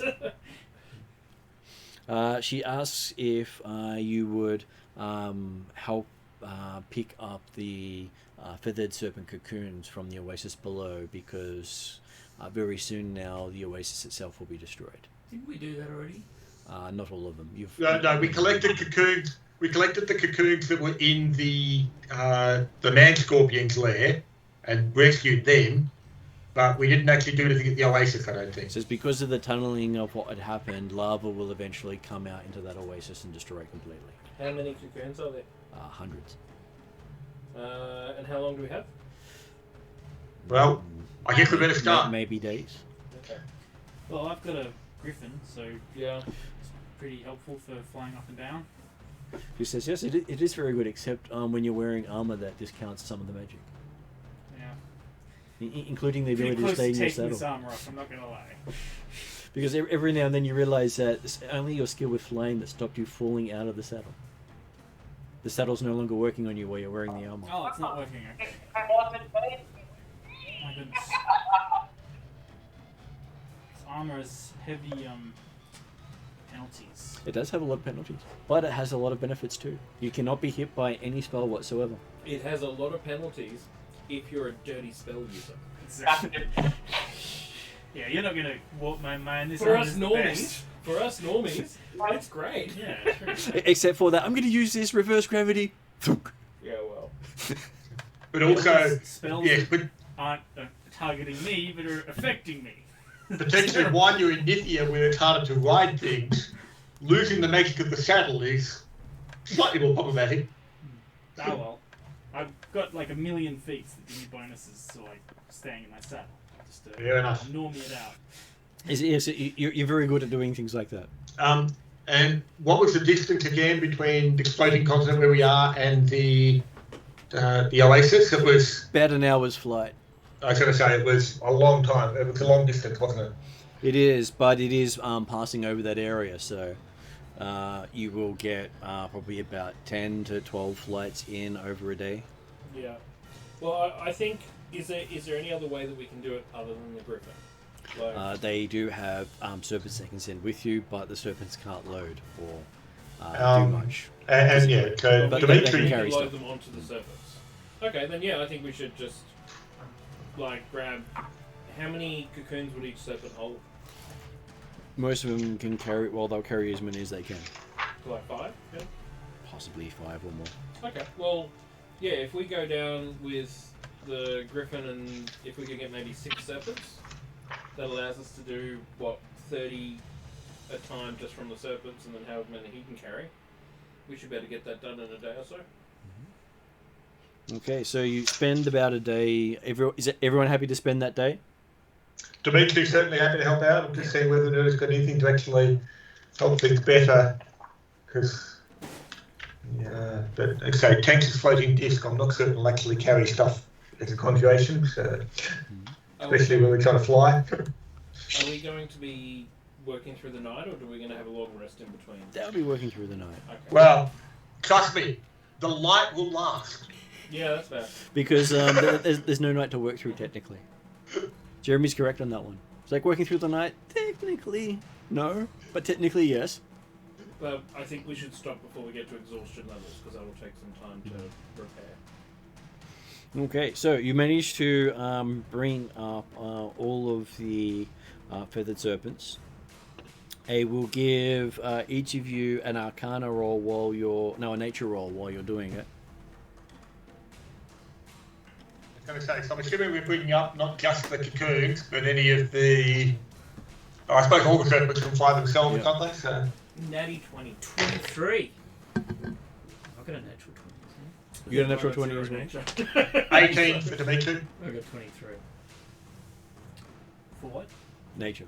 I don't have that. Everyone can do it as a... I think is it wisdom, isn't it? Or is it intelligence? Intelligence. 19. Nature is... Yeah, it must be intelligence. Yeah, This is the personal. system's changed where they put it. Nature is in intelligence, yeah. Yeah. The knowledge. So, Makes sense. the knowledge in Pathfinder is a wisdom. It just so you know, they do put it in different places. So yes, looking down, you do see that the spring itself does look unnatural to this area. It doesn't seem to have a source for the water. But the water was also very clean, wasn't it? The water's also very clean. Oh, that was well established. I remember that. And those Well- of you who got over 20, it's not a natural oasis. I mean, I'm assuming that during the day, those that aren't actually flying, i.e. on the Griffin and or the Feathered Serpent, we're spending much of our time down on the ground, gathering the cocoons ready for the next flight. Is that Yep. the thought process? That is the thought process. Yeah. Okay, Dimitri's happy to make certain there's no cocoons in the lake, Okay. in the oasis. We should mention to the Queen when we get back about if it's a like creature made, I won't say man made, but creature made oasis whether they can create another one also. Well, So Dimitri, will Dimitri go gets for to a make swim an athletics check while he's in the lake. Keep around, it's so funny. athletic -1, 17. 17. Okay. Searching through the lake, you come across something unusual. Okay. A flask of some sort embedded in the dirt. Oh, And putting my hand over the flask Does it feel like I can feel a rush of water or anything like that? It's basically a drizzle of water coming out. Drizzle of water coming out. There's no rush. Okay, I will see if I can grab the flask and swim back up to the surface type stuff. Well, look at it this way. The surface of the water is you stand up and you're out of the water. Okay, so it's not really much of a way swimming as such, correct? It's more like you're wading and moving around. Okay. Well, yes, I will aim to... And yes, it is a decanter of endless water. Cool. Which Does it have a stopper? It does have a stopper, which technically shouldn't be working on this world. Interesting. It's a portal to the elemental plane of water. Yeah. But So it is working. it's still working, yes. I will attempt to put the stopper in the flask when I pull it up and look at it and think, hang on. There's still water coming out of this. Let's see if I can slow the flow of water. Do you think a water elemental could fit through? Oh yeah, and a water elemental can get through a pinprick. Oh, okay, because they're water. Any elemental can get through a pinprick of the element. Slowly. Or fast, because technically they're made up of the element. If fire can get through something, a fire elemental can get through that as well. Okay. If earth is going through something, then an earth elemental can technically form on the other side of that hole. So if you're getting a spray of dirt from a elemental plane of earth, then an elemental can form in that spray. Actually, I just thought, I don't know whether the stopper will work or not, but in fact, while we're working there for the day, depending what time it is when he does it, Dimitri will actually put take the stopper back out again and let the water continue flowing, and leave it near the hole of the man scorpion. So might help to cool some of the lava as it starts coming up. You start filling that hole with water. Yeah. Does steam come out?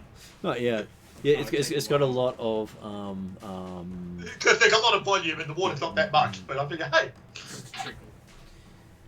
That's okay. It will just have a completely different effect.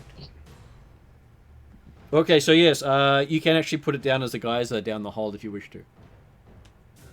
that would involve working out the command words and stuff like that. But he's not really trying to do right now because obviously there's busy things to be done. So. Once you stopper it, it no longer drops anything out. Oh, okay, so nothing comes out afterwards? Until you actually give it a command word to tell it how to do stuff.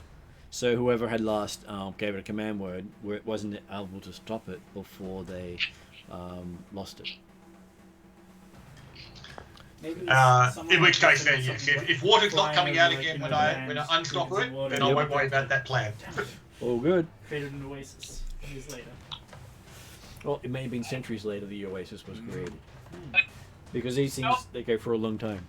Go! Would you like to know exactly how long it's been? Dimitri can calculate the rate of flow out of the water. and I think we had a David in the background very faintly. Oh, can we rest at some point? My character's looking for a rest. Sorry, David, you're not coming through very clearly at the moment. Second wind. You can basically take the equivalent of short rests if you take an hour. I figured as soon as we're finished moving all the cocoons, we'll probably have a long rest. Yeah, true. Let's do that. And then when you have a long rest, you basically get back everything. Yeah. Except for only up to half your hit dice you've spent on a short rest. Also dignity. That's that too. It's gone. Are you there, David? You're not really coming through it, mate. You're very faint, David, in the background. All ready to go. Thank you. Have a great night. Oh, he's not talking to us. Okay. Then that'll be why we could barely hear him. That's Okay. right. So, you managed to bring all of the cocoons up to the island. And managed to set things off so that the oasis itself would shut down and not actually draw any more for the serpent's end before it turned to ash. Yeah, and I got a phone call Are back. we going to keep the water thing, or are we going to give that to the queen? What water thing? What water thing? I would like to point out very loudly in front of the Queen that Dimitri should probably hand that flask over that was creating the oasis, because I think the Queen would prefer to have it. Sounds Very interesting. loudly. Yeah, but okay. It sounds like it's more value here. It's Then got I no understand value you- here, you hordsome son of a bitch. Give them the bloody flask. But the island that we're currently on has plenty of water, does it not? It does, yes. I wave my Book of Simarak at you and say, I will tell on you. That's pretty funny. And I The, think the, we- but we the should- water, the island that we're on has plenty of water. But they may need it when they start a new oasis somewhere, and I feel like we should be helping these people, not disadvantaging them for our pockets. Hey, we've helped them. We've saved the Queen. We've saved all the brood. We've fixed the symptom, not the disease. They need a new oasis, which means they need a new flask. Give them the flask. I'm sure that there are better locations where they could actually put their hatchery in a more secure location. The Queen is a bit confused by this discussion of a flask.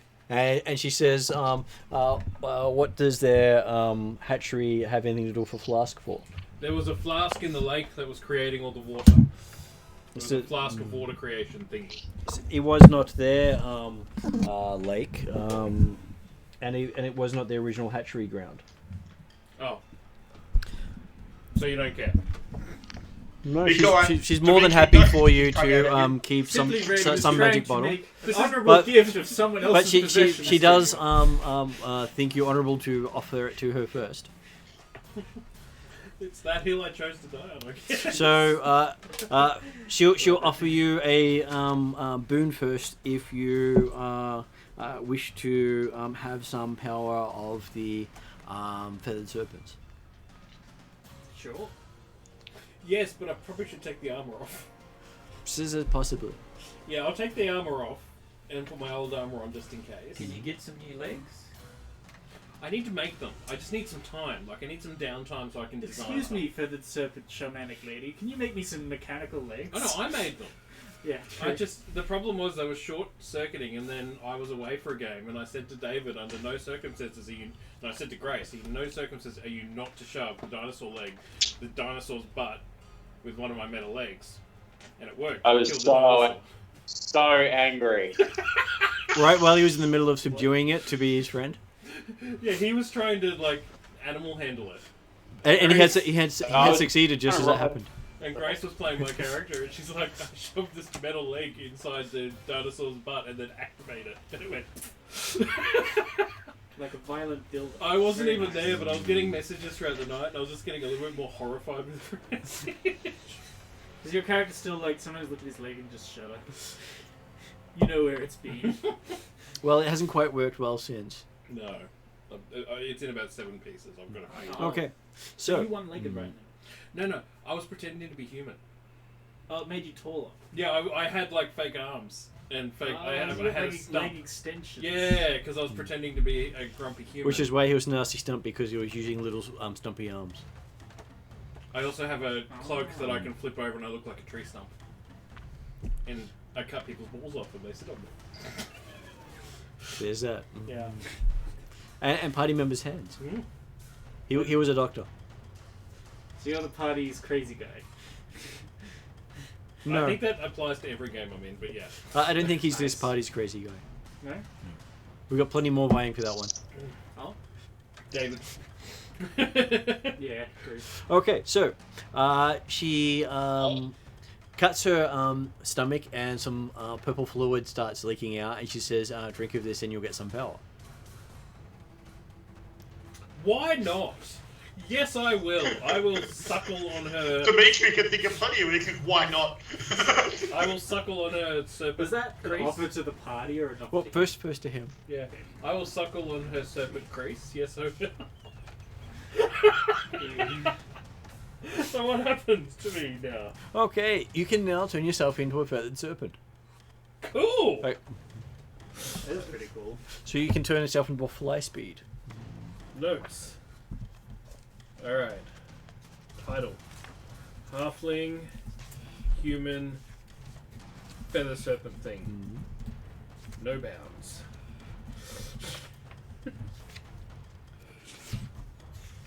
So what you look like is that. The one on the left for you. The one on the left's cooler. A Yeah, little uglier. yeah. That's yeah. What happens to all of my belongings? Hey, they disappear. Right. Do they reappear? Not when he's a serpent. Can I do it at will? When it Yes, comes back, you can switch I was between. going to say, you haven't asked the important question of can you turn back? Yeah. Can I turn back? Yes, you can. So I can do it multiple times. I don't have to wait for short rest or anything. Do I get the attacks of a flying serpent while I'm a flying serpent? You do. You get the bite and the constrict. Awesome. And what happens if I go to 0 hit points while being a serpent? You die. Because you share your hit points are either. Yeah, so it's not like It's not a wild shape. Okay, it's worth a try. All right, that's awesome. It's not unlimited hit points. Can these guys not know what's happening? And I go and then I sneeze and then I'm a serpent. Yeah, that's what happens. So then she offers the same thing to Willie. Wish you to suckle. What would be the downside? Might be scared of snakes. She says, "If you're evil, you'll die." Alright, I'm neutral, so that's fine. Yeah, I'll be in I that. didn't check that. I didn't check for negatives. I'm just like, why not? Yes. Celestial blood kills evil people. It's a Celestial toxin. Does that mean I can understand Celestial now? No. You don't get all the benefits. I You was get some supposed of to it. try. I was just like, So you also have the ability to turn yourself into a serpent, flying Okay. serpent. we are the most terrifying halflings of this Well, continent. there's. That's, You can that fly takes- now. That takes care of 2 spells. It really People does. can't escape you anymore. I don't need a polymorph spell and I don't need a fly spell. No. Now you don't need a frightened children spell. So I have a question. Does that skill, is it magical that would be stopped by the armor? Yes. Okay, cool. Glad I took it off. Or if you're wearing it, you transform inside the armor and go squish.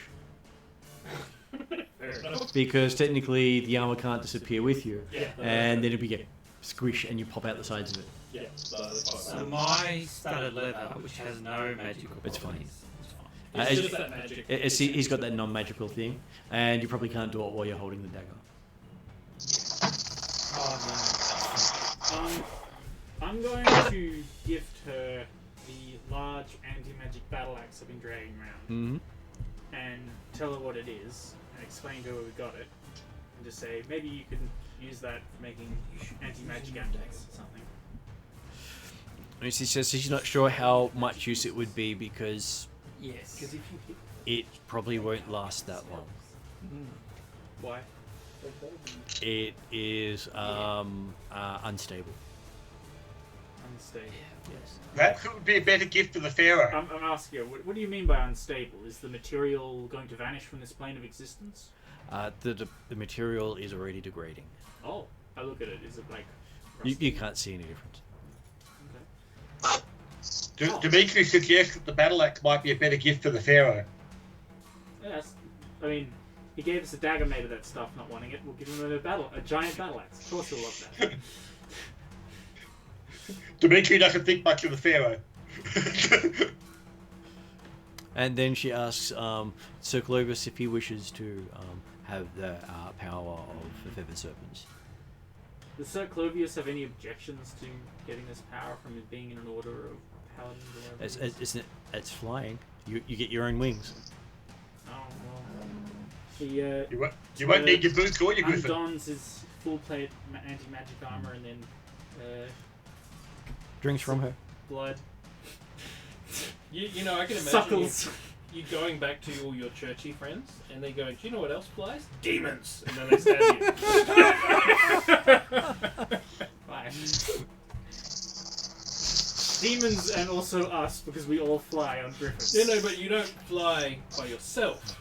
Demons do. True. But angels do too. Though your form is technically a celestial form.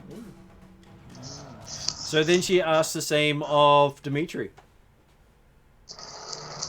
Dimitri politely declined, thinking, "No, no, you're great. I could not dream of drinking your royal blood." I would also point out, I'm sorry, Queen, but Dimitri considers himself perfect already. He's already a divine being.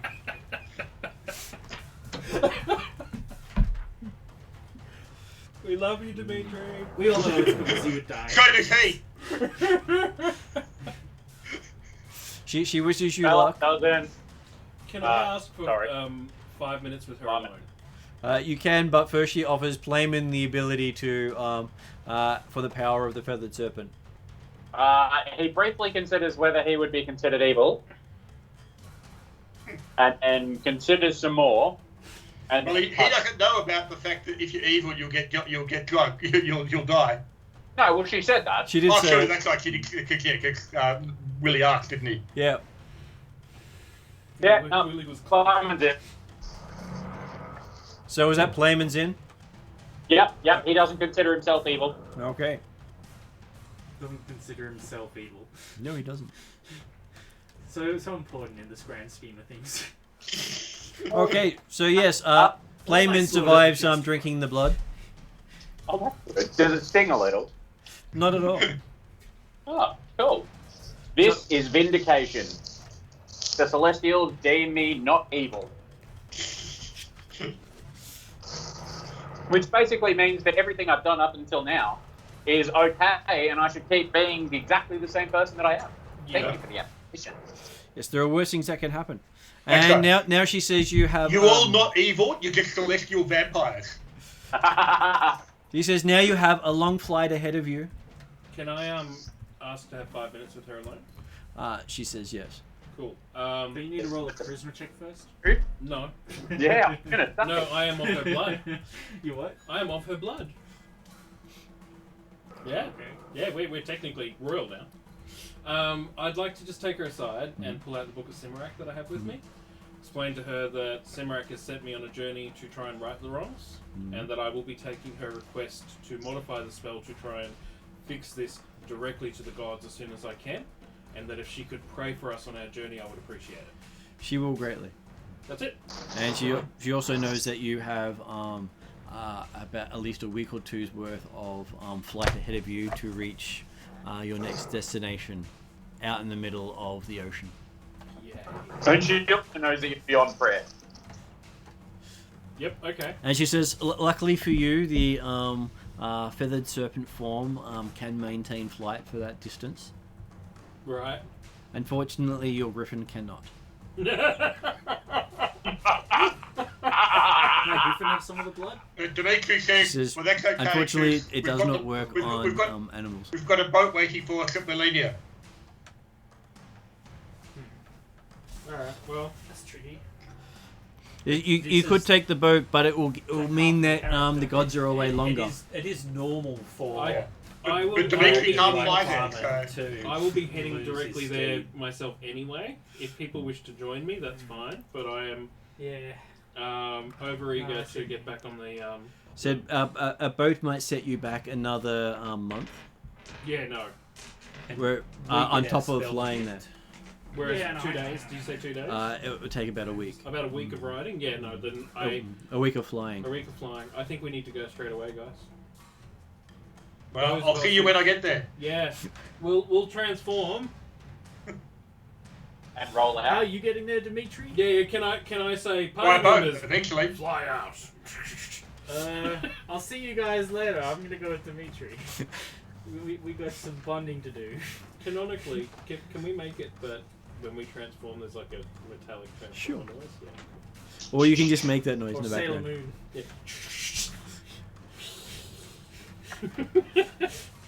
Fuck, you are all such nerds.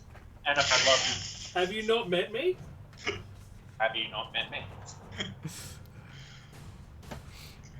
Okay, so are you going to stick together or split up at this point? I would like to talk to the party very seriously about the fact that we cannot afford a month's delay. Now, if there's a week worth of We've already flying, been down here for some months. yes, I know, and that's the point. If there's a week worth of flying, I understand that it's over the ocean, but will there be any landmarks along the way? Not many. Will there be enough for the Griffin to stop? She does not believe so. puritanical douchebags just ride us? Dimitri, No, I think you're only medium-sized. I don't think Yep, I the Coatls are medium-sized. Yes. could you Dimitri? Could you, if you flew on the back of my griffin, right? Could you create something for it to sleep on the water at night? Do you have like a magical raft or something? You know. What's the carrying capacity of a griffin? Could it just carry a couple of Oh logs? yeah, it could carry a raft. Yeah, carry a raft. Why not? Oh It man. could, but it would also slow you down by about Yeah, 2 it would extra slow weeks. it down massively. That's true. Yeah, that's good. Because you can only travel for 8 hours a Do day. you have a spell up your sleeve that could do something to that effect? You leave in honey hut or something along the lines on the water? It's not a duck. It's not a duck. It's not gonna float. What if the griffin pulled the boat and then stopped when it needed to sleep, and then pulled the boat and then stopped? Made it a little faster, I guess. It would make it a bit faster. Like we could fly separately. Not but- from a boat's perspective, a boat Yeah. can move as fast, if not faster, than a griffin. Okay.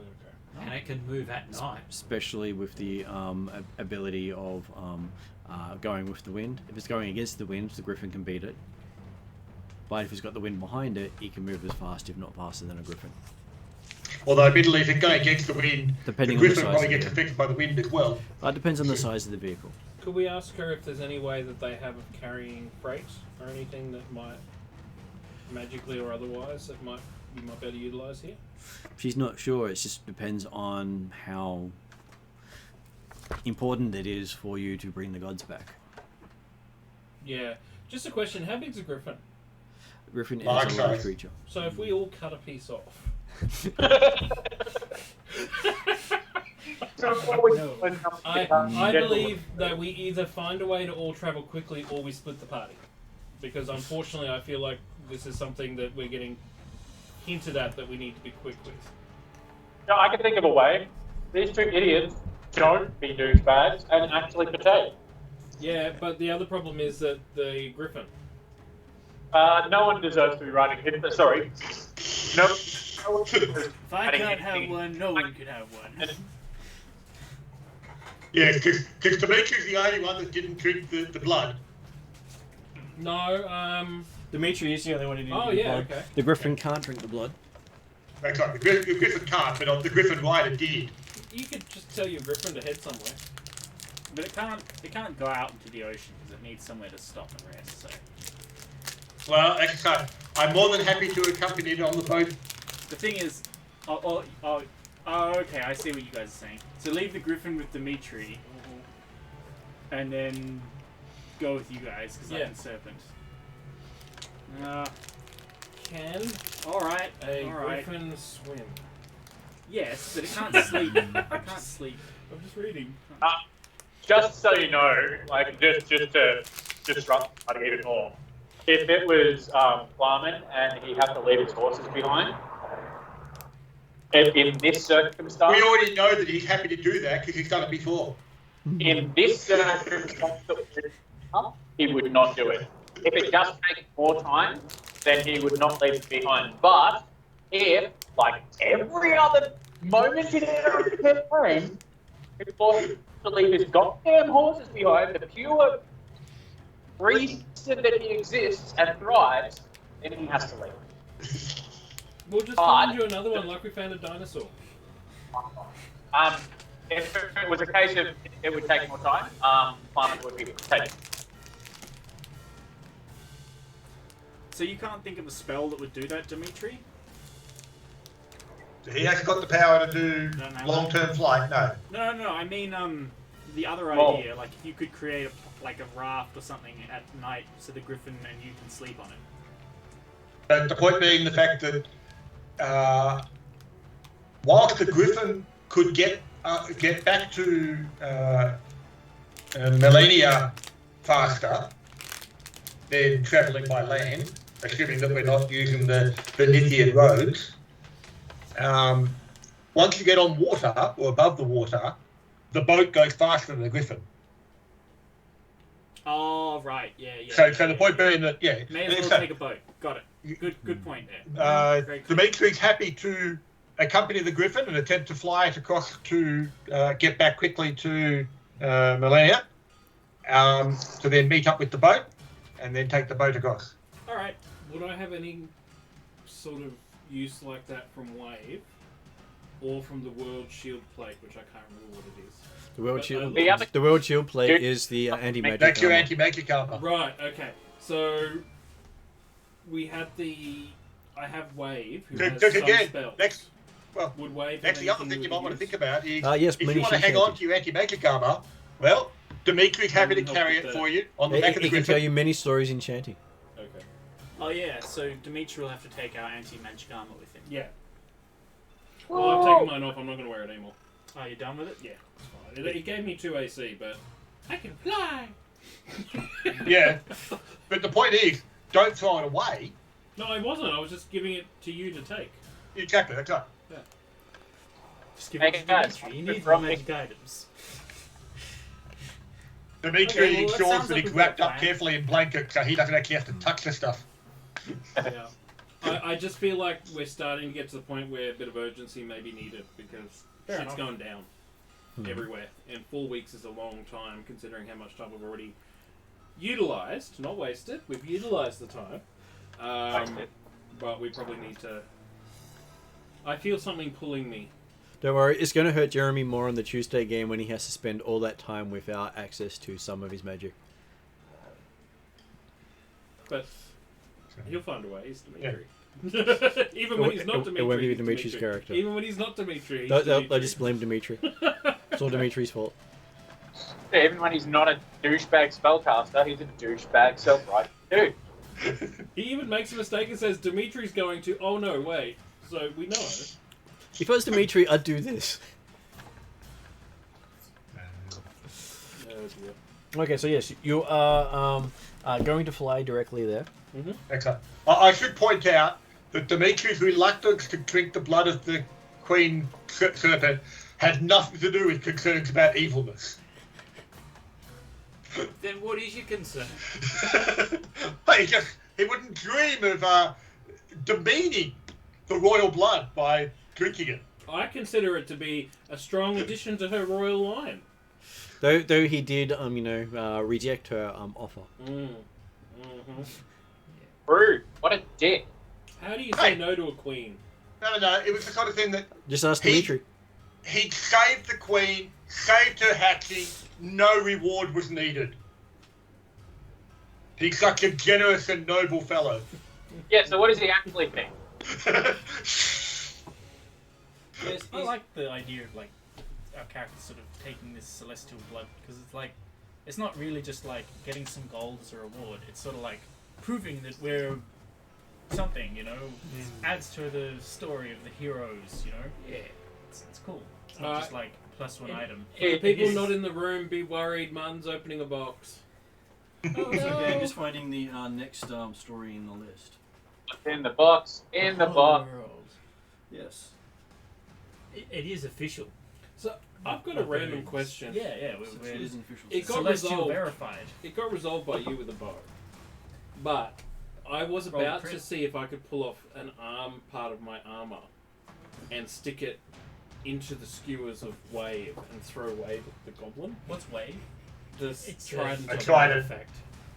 Because Okay, I was okay. thinking, if you stabbed him with a trident, but the armor was there touching him, he then lose all of his magic. Wouldn't it have been You easy have just to- to you stab can him throw with a the dagger? at someone. Well, I didn't have it. He's saying. Someone else had the dagger. Yeah, I keep yelling, throw it! Oh yeah, did you pick up your dagger afterwards? I did You pick He up did my say he gun. went back for it. Though he can't change while he's got it. No, I'm learning that. Can you tie a rope to it? Put it on the ground, turn into the serpent, and just hold the rope. Just get someone to tie the rope onto you when Because you're not the serpent. touching it, so you're fine. It's functional, right? Would your character do that? And then you could work out over like a long. What would be the minimum distance? Oh, a meter? I reckon a meter would be fine. But just think though, you could get really skilled and practice being a serpent, and eventually like do like whiplash attacks with dagger on a string. Yeah, yeah. See. Yeah. D&D. Just making sure I get a catch up of where you guys are because it gives you a lot more dream sequences. Oh, yay. Similac. So if you guys are happy to leave Dimitri to do the fly across type stuff, he'll certainly encourage or request that Clovis actually fly down with him on the Griffin, like basically dinking, back down to the ground level. Because then when Dimitri starts trying to fly the Griffin by himself, he doesn't want to be too far off the ground. I'm sorry, I missed what you said. I was zoned. Just take a drink from her. No, that's not what Dimitri's doing, not at all. Just a little suckle. Actually, just a question. Is that pass honourable? Like, could I do a cut on my arm, for example, and Drip it into Dimitri's mouth while he's sleeping. yeah, like, would that work? You're not the queen. Could we ask her for a little vial and just wait till you're asleep? She says no, they have to accept the blessing. Yeah, that would He be will, very he'll be celestial asleep. of you. He won't say no. Is that the same thing? Well, she says it does not work that way. Okay. So, as you guys have your long rest, after you've been able to turn into serpents, you actually get a dream. Oh, I dreamed a dream. Is this a long rest on the island of the first serpent before we leave, or? This is the island of the serpents before you leave. Yeah, okay. So your first long rest. So you wake up and you see elves looking over you with concern. Owls. Elves. Elves. Yeah, A-L-V. Do we know it's a dream? You don't know. Do I recognise Yen? Yem is not one of them. And they say, we can never thank you enough for coming here and saving our world. Yeah, you Whoa, might whoa. have that. I'm not Are saying we all getting this dream? Yes, and you seem to be sitting on some smooth metallic surface. Do we appear to be dreaming this together or individually? You see each other there. Okay. Okay. So, can we ask who they are? One of them calls themselves Judy, one calls themselves Bob, one calls themselves Steve. Of which people are you? Does Dimitri recognise which elves they are? They do not look familiar. They do not Okay. have any of the elemental aspects you've seen on all the other elves. Are you elves from the Hollow World? Which world? The world we're currently on. Well, of course we're from the world you're currently on, because we're here. And you just saved it. You just saved it, yes. How did we save it? Oh, you fixed the machine Oh. to make everything work again. Because that's what they're doing. They're thanking you for saving their Do you world. live on the Or inside this of the world. spoon world or the outside of the spoon world? That's probably an interpretation of it. And they offer you a flask of yellow-green wine. Oh, no. I'll drink it. Mm-hmm. Okay, so Yeah. give me a fortitude save for you. I'll drink some too. Constitution saving throw. Constitution saving throw. That's 16. 20? 20. Does Willie drink from the wine? Does Dimitri drink from the wine? Roll. Playman does. Yes, yeah, oh, he chugged. If Playman Dimitri is doesn't, not I look actually at Playman and go, drinking. don't be a pussy. So Playman did. So give a roll for Playman. Dimitri's not actually drinking green wine from unknown elves. Because again, if he just rescued them, I no rolled a need, 2 no need for for reward. What's your con at? 6. So you're 8. Sorry. That's alright. Plum's getting wasted in his dream. Nope. It looks worse than that. Okay, so the drink is fantastic.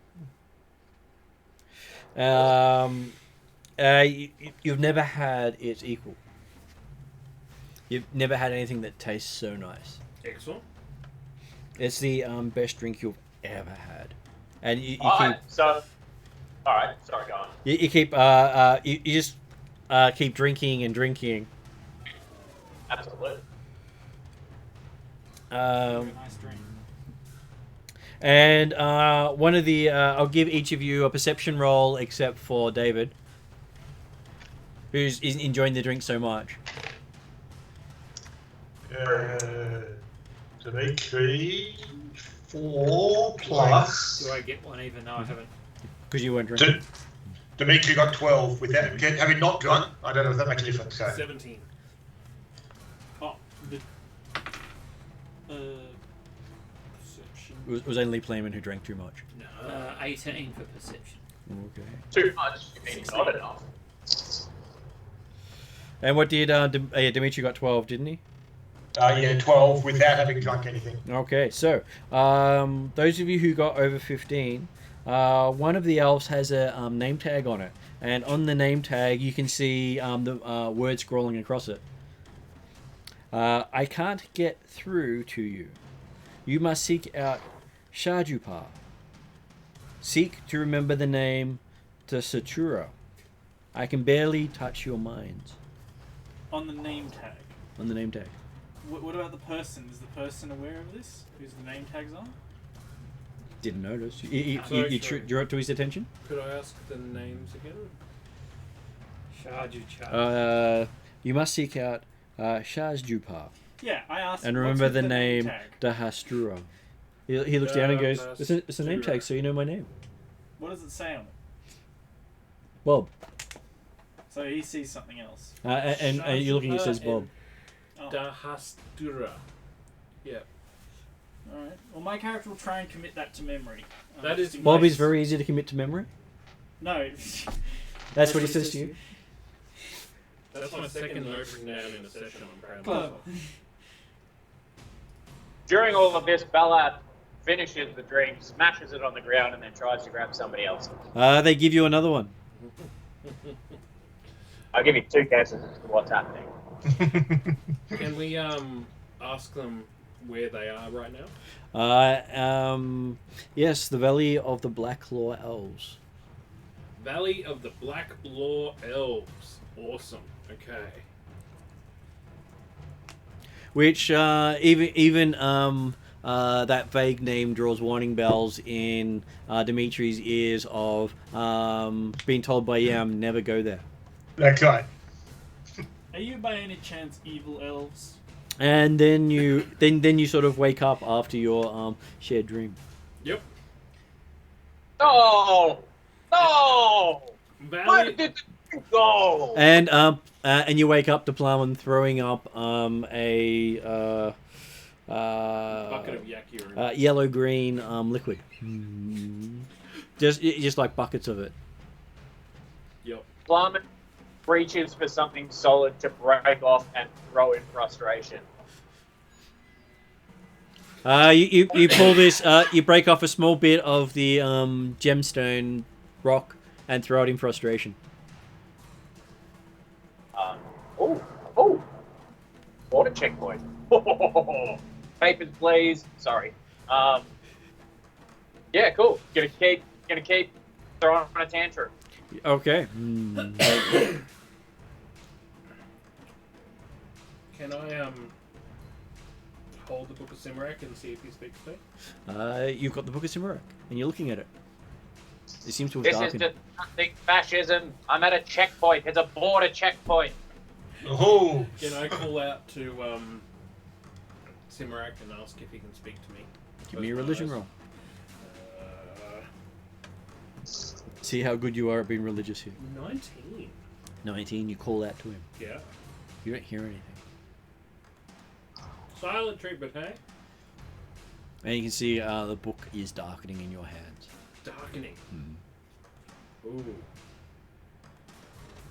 Okay. We don't have much time, you guys. Is Simrak an evil god? No. Right. Simrak's the other one. Right. Simarak's the one that's actually stayed available after Thanatos. And the one who's Um, given you the ability to close the use rest. spells. I just noticed that Emrys didn't say the good one. He just said the other one. He is the god of thieves. Well, none of the gods are truly good or evil. Yeah. They don't use that in any of the descriptors. They only have lawful, neutral, and chaotic. We obviously know that this one god is a dick because it's doing all the nasty shit. And Simrak's the other one. That's- Well, it's the Grim Reaper is the god you're up against. Okay. He's the god of destruction. Okay. So, what do you want to do now that you've woken up and for a Dimitri does remember them talking about the Black Law elves. He wakes up with that clearly in his head, but Plowman believes we must really head to there because this is where we've got to go. Okay. Did you say Black Law or Black Moor? Black Law. Black Law. Okay. I offer Plowman a vial of antitoxin. And it's LORE. Yeah, BLACKLORE. Are we still on the island? Yes. This Could is I before you ask- left. Could I ask to speak to the Queen? She says, "You're speaking to me. Um, You don't have to ask." Do you know of these two names? Shazupar and Dahastura. Says yes. That is the island way to the west, which is east from your compass point, Yep. Yeah. because you're inside the world. And that is where you will have a week's flight to reach. Right. We were told in a dream to seek out Shazupar and Dahastura. So, She suggests you not waste your time. and what about Black Law elves? Well, they're way to the south. And are they good or bad? No. Awesome. They're what? Will they assist us or go against us in our journey? No. He doesn't know. They'll neither assist nor Yeah. That's fair. I speak to them in absolutes. It's my fault. That's fine. Look, thank you so much for your help. So will they do this or that? No, And- they won't do that or that. Yeah. And thank you also for your boon. And I flip into a sea serpent and go, this is wonderful. And then I flutter off. Says it Feathered will. serpent. You'll be able to do so until New Year's Day. Oh, really? It's all permanent? No, Oh. she cannot give you permanent celestial status while you still live. Oh. How long till New Year's Day?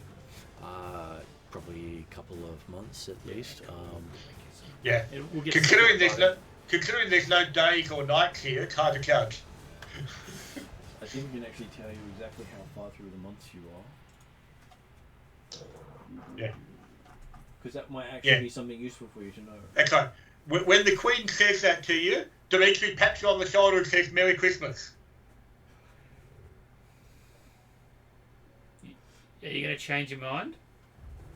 No. Okay. Could I I recommend just Dimitri don't. fly up? Drop him. Okay, so you're 7 months at least in. You're probably about 8 months in at this stage. So 4 months left. Yeah. 4 months. And then there's going to Sorry, be a really Jared. awkward moment where I majestically jump off a cliff and turn into a sea serpent, only to realise I can't. Yeah. Well, don't celebrate the new year by jumping off a cliff. I'll try not to. It doesn't sound like a celebration. What's the flight speed of the... The flight speed of of a fitted serpent? Laden or laden? Okay, so you can actually fly at 90 feet, but you don't suffer exhaustion for movement. Oh.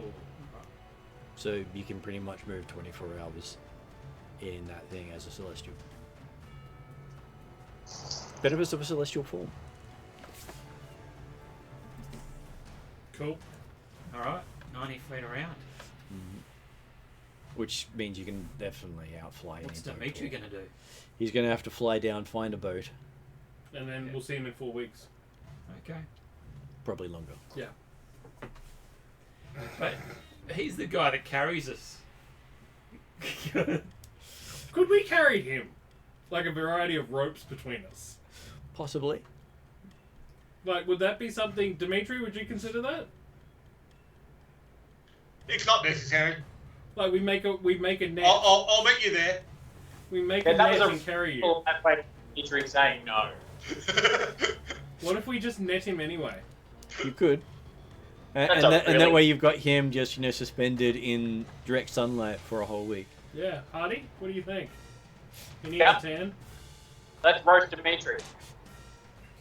He can wear a hood. Yeah, he could just close his hood up and go to sleep. So sleep for a week. Do we have venom as a sea serpent? Does it Feathered paralyze? serpent. Feathered serpent, sorry. Does it paralyze? Because we could just take turns biting him.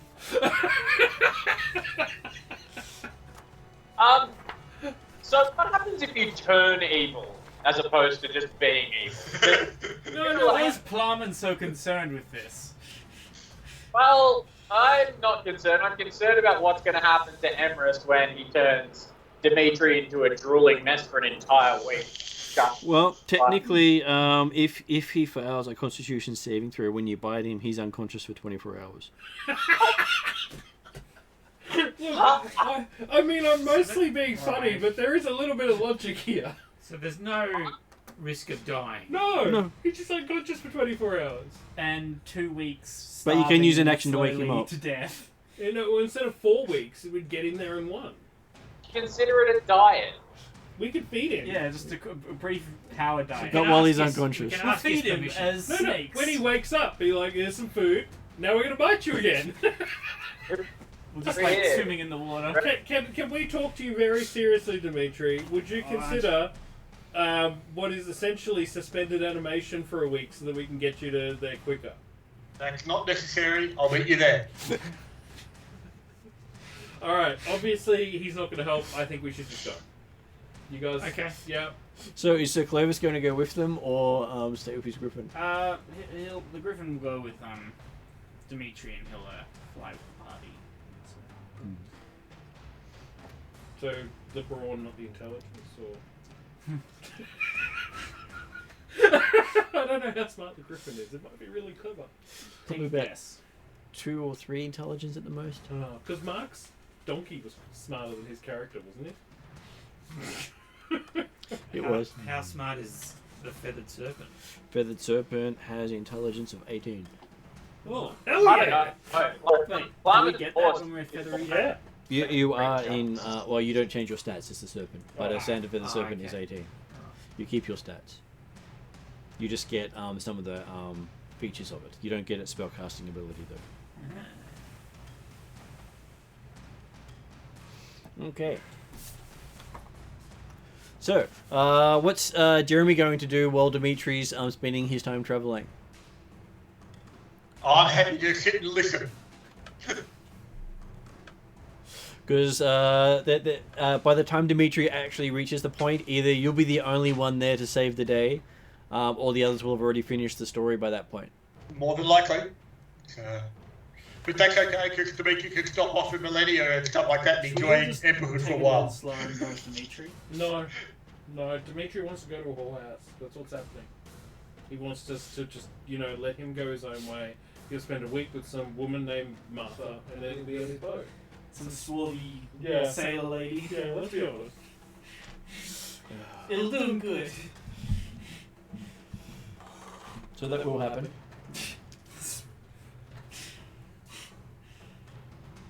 Okay. Right. So in which case, then you guys start flying off. Yeah. Dimitri flies down and then spends the night on the ground. Spends some time resting on the ground because he has to. Did you take? Well, I'm assuming you also left the anti-magic axe with the anti-magic armor. Yeah, wrapped up in a towel for you. Oh, Did you God, take the he's anti-magic gonna dagger? Did you take the dagger? I can't say today. Yeah. So you've got the dagger as well. Okay. Are you selling everything? I just need an inventory, no reason. I'm just going past the shop. Just tell me what I'm collecting. I'm gonna get them valued for insurance. That's it. Yeah. Unfortunately, there was a fire and insurance paid out. But you said the Dimitri's plan will be to go back via the Nithia, like the Pharaoh.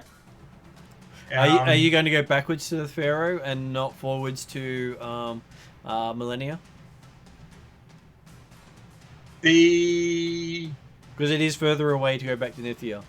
But Millennia was west, well, east, so it's west of Nithia. It was, but the And we had to floating travel. the we had to floating travel islands east. also. We had to travel east a couple of days to get to the Oasis.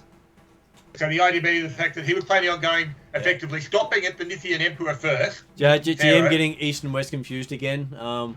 East on the map when it's supposed to be west on the map is hard to tell. Yeah, okay. So I'm doing it deliberately in the sense. Okay, if it was real world, normal world. If it was real world, normal world, it was east. That's right. The And so Millennia, you have to go. You'd have to go. Millennia and the islands are to the east, and the Oasis was to the west. The Oasis where you just got the eggs from was to the west, with Nithia further west from that. So on our way there, we actually went past. Had to go past the Oasis and came back from the Oasis. Yeah, you had to go round. You went around the bottom of a desert. Okay, right. You circumvented the bottom of the desert and then came up into Nithia, and then out through east from a normal map into the Oasis back the way you'd already come. Okay then. So his intent would still be then to spend the day or two to get back to Nithian Emperor to report back to the Pharaoh that the task to eliminate the man-scorpions has been completed, with the hope that then he'll be able to get on one of the roads and get escorted off to the edge of Nithia, so therefore it actually saved time overall.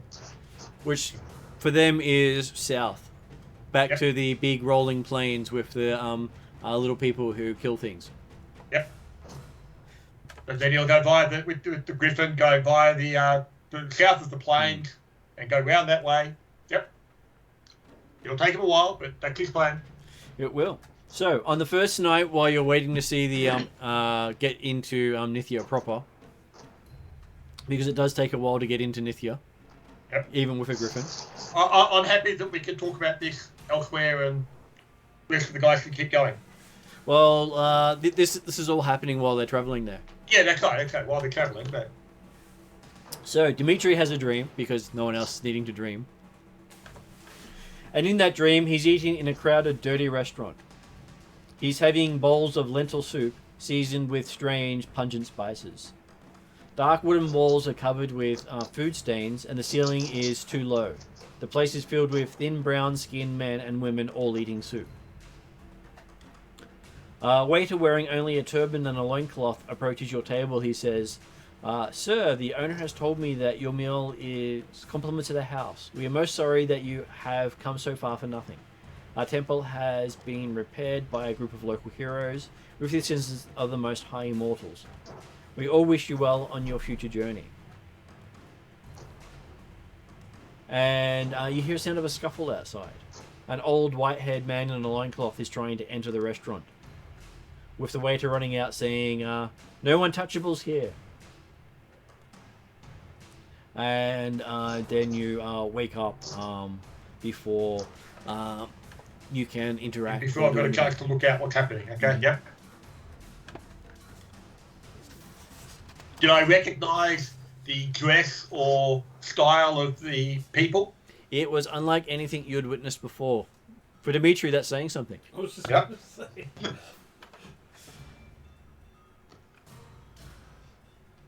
Okay. So, while he's still traveling to see the Emperor, he has another dream. Apparently, he's getting all the dreams. Don't worry, He's got a backlog. They had 4 of them. Apparently the dreams can't come to you. Snakes don't dream. No, they don't. They don't need to. Celestials do not need to eat, sleep, or breathe most of the time. Cool. So you're standing in an 8-sided hall, a temple of some sort. Devotees who look like the restaurant customers in your previous dream cluster around 8 idols. Some chant using sing, some contort their bodies into crazy postures, and some just stand silently. The old man from your previous dream approaches and lays his hand on your shoulder. He says, "My name is Chatterjee. I fear you'd be too late." And then suddenly he collapses, a dagger with a copper blade protruding from his back. And you hear a voice behind you. A pity I could not have strangled him and felt him die in my arms. The Brotherhood looks forward to meeting you. And you turn around and see an old woman, an exotic-looking wizard and soldier sort of hybrid, just staring at you as you wake up. Do I recognise which one was the one that actually stabbed him or said that they would have preferred to strangle him? That was the woman. Okay.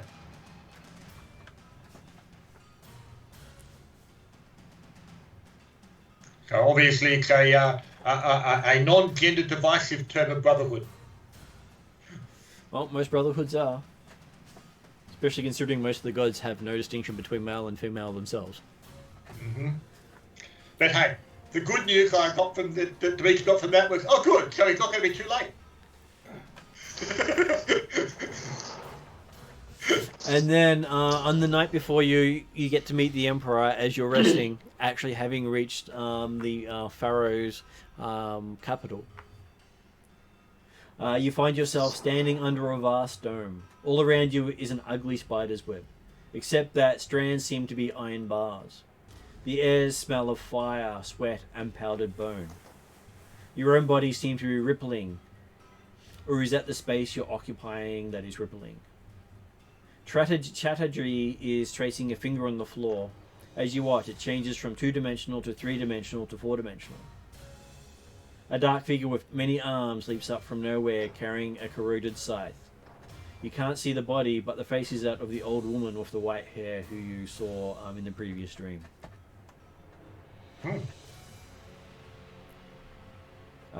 Give me a intelligence check for Dimitri during that dream.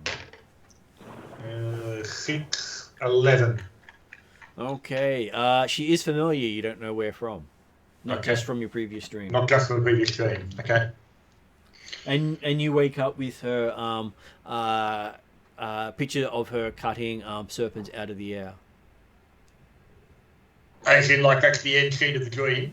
End scene of the dream is her laying waste to multiple flying serpents, feathered serpents. Mm. The same amount as are in our party flying? Oh, awesome.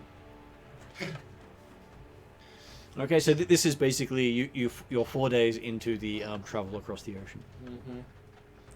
Okay, so Jeremy, you managed to make it in to see the god pharaoh of Egypt, Nithia. Mm-hmm. He asks you for proof of your task. The threat of man scorpions has been removed. I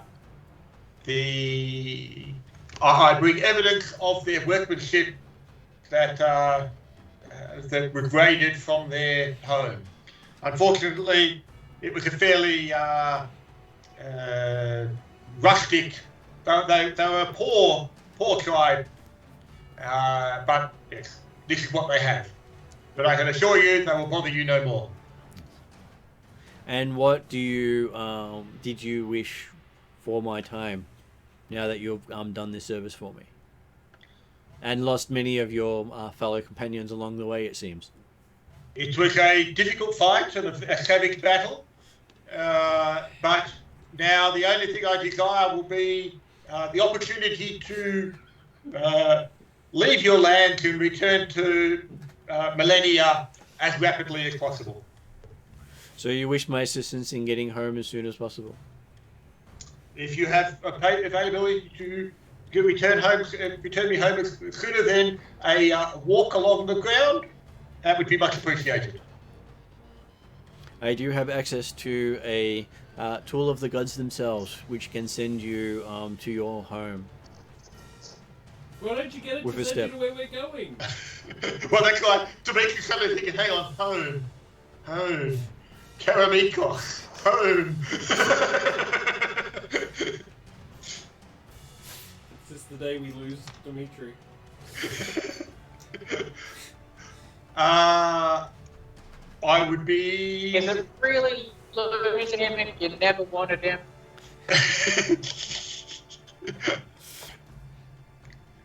if you have if I may have use of such an item, that would be most appreciated. Is it able to take me to places other than home?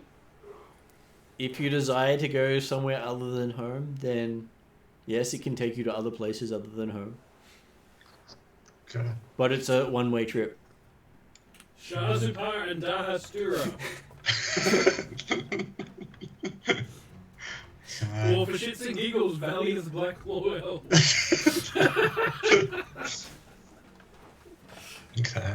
Actually, Well- that'd be a good idea. Send Dimitri just take him single-handed. Okay. Yeah. Yeah, he'd never. To be really- honest, Send Mark down. Frodo, my main purpose of returning to Millennia would be to catch a boat to then get to Jar Jar Pur.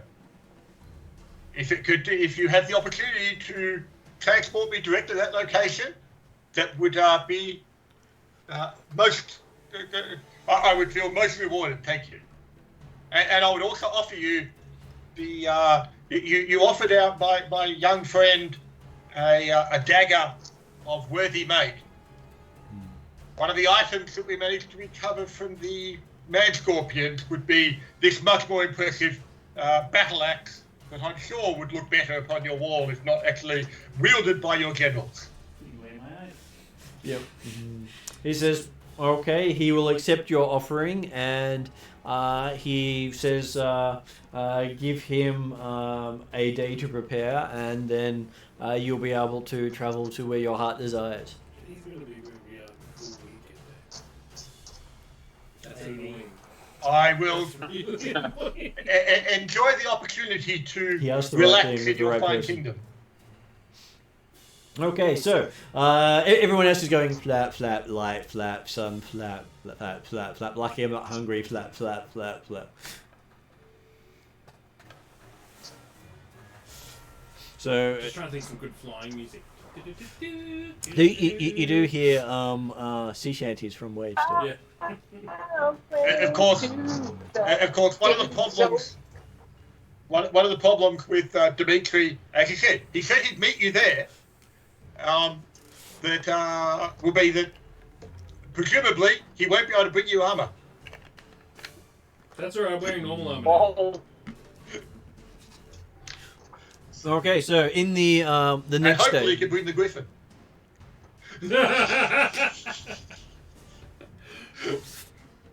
The next day, the pharaoh takes you into a small chamber above his throne room, where you can see a golden globe sitting on top of a pedestal. Is there room for the griffin in this room? The room is barely enough for you to stand in without touching the ceiling. Mm-hmm. And he says all you need to do is touch the globe and say where you wish to go. And it will take you. Okay. And there's no windows or anything like that in this room? It seems to be in the middle of one of the pharaoh's vaults. Right. So apparently this greatest treasure is not actually open for the air for anyone to grab. No. So, Dimitri!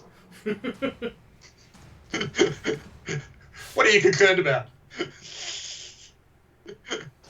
You're thinking of just grabbing it, running outside, and then using it? I'm a bit worried about what Dimitri's going to do. the My unbreakable dagger, but we'll just see. I know, you already lost your gave away unbreakable my weapon. magic item. hey, you gave them to him. Hey, could you ask if you can take them with you? The armor and the weapons won't go with it because it's obviously to make an effect. So, Could you tie like a really long string so that when you get to it the was other end you can pull it was deliberate on Dimitri's part that hey, by offering them to the pharaoh for something he was already going to lose. Oh, that's not a bad idea. So, he will ask the fact that okay, my mount. Well, no, I won't use the term mount. My animal companion. I would wish to be able to transport it to Jar Jar Pur. Can we bring this bauble to a location where the mount will be able to come with me? Sure. Sorry, give me the animal will give come me a with me? persuasion diplomacy roll.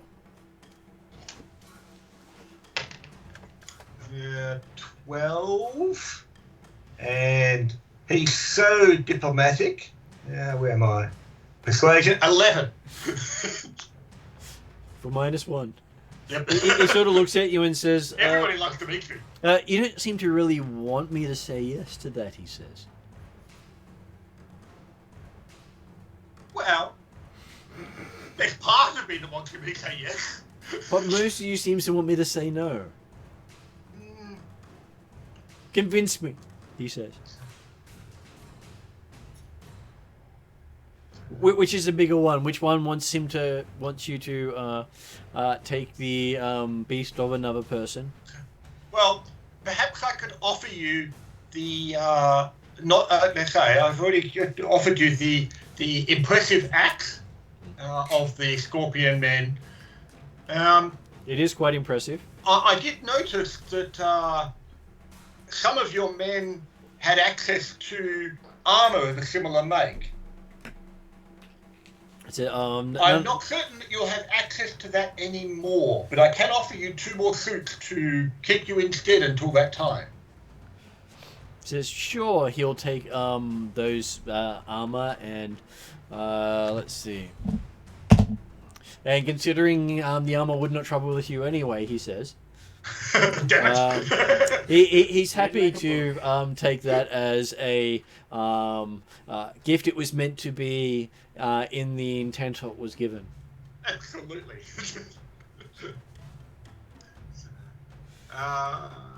But yes, I suspect that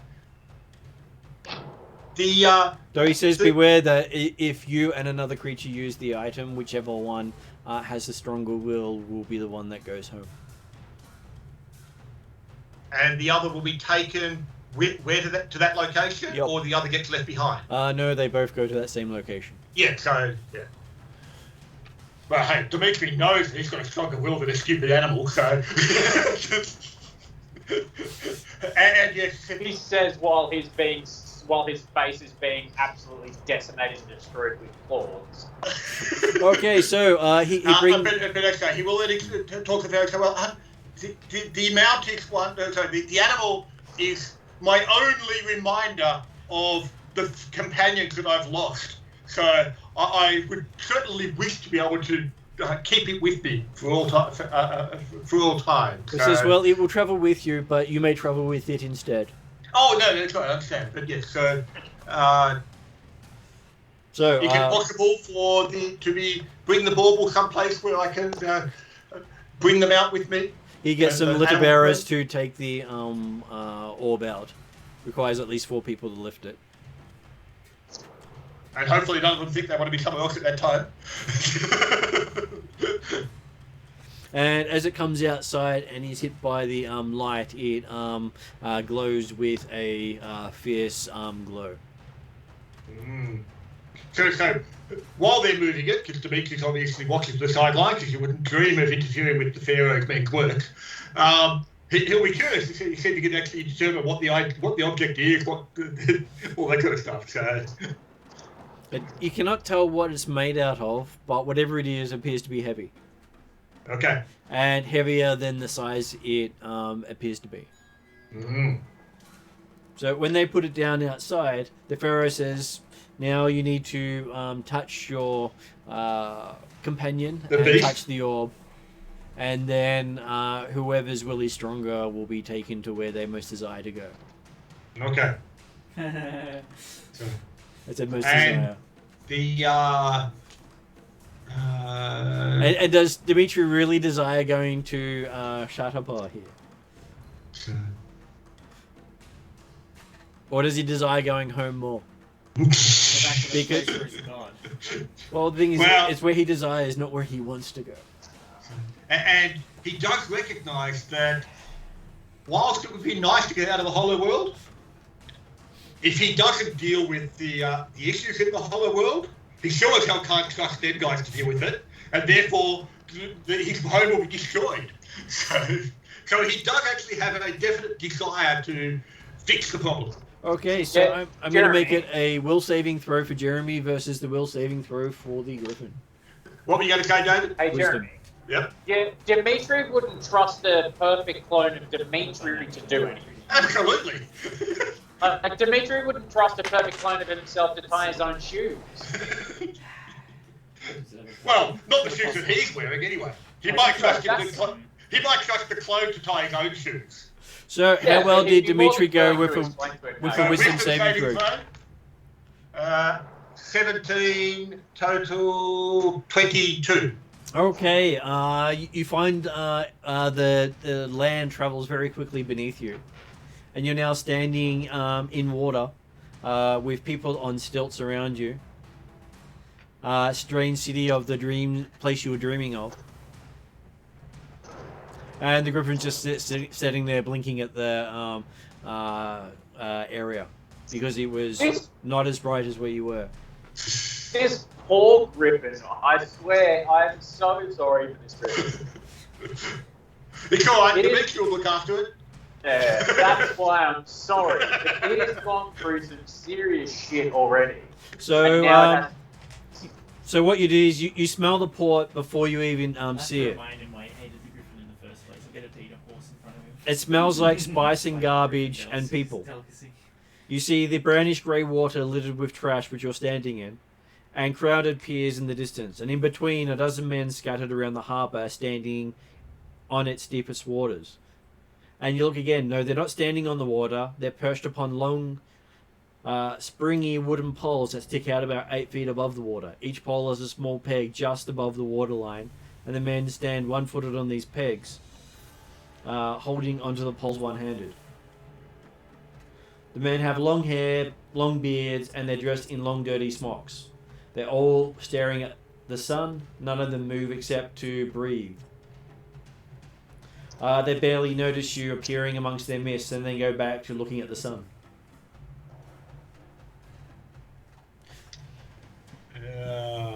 So, Dimitri is standing in water at the moment? Yep. About knee deep How in deep's water. the water? About knee deep. Okay. Knee deep? Okay, so I'm not actually about to drown or anything like that. So they sort of describe that picture. Okay, yep. So, yeah, looking around, so there are buildings in the background. Are there any buildings nearby? The buildings are all made of some sort of sandstone. They are fairly big. Think very much Persia style. So Aladdin's lamp, that sort of thing. Mixed with Indian. How close is the nearest land to Dimitri doesn't have to stand in water? Okay, so you need just... Or more importantly, so the griffin doesn't have to stand in water after Dimitri climbs on the back of the griffin. It has to slosh through about 100 feet of water. It's a shallow bay that you're in, Okay. and you can see most of the boats here don't have keels. Are we there yet? No. I'm happy to encourage the griffin to. He doesn't have to wade. He can fly across a bit if he wanted to keep his feet out of the water. But Well, he doesn't have any space. He can stick his wings out with all the poles sticking out of the water. oh, okay, right. Hey, I'm not unhappy with that either. So he sort of just bounces through the water. I will, call greetings to the people on the poles and say that's very impressive. They seem to be ignoring you. Maybe the party's been here before you. Well, no, because obviously if the party had been here, then news of my arrival they'd be aware of it and be warned from it. Admittedly, obviously, I've arrived a bit earlier than expected, so I can understand that the preparations may not be fully completed. And all of them seem to be men between the ages of 20 and 60. Okay.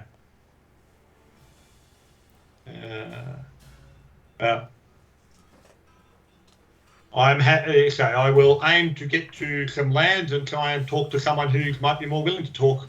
So. Okay, so Or happy to go to the others and they can keep flapping. as you'll make your way to land,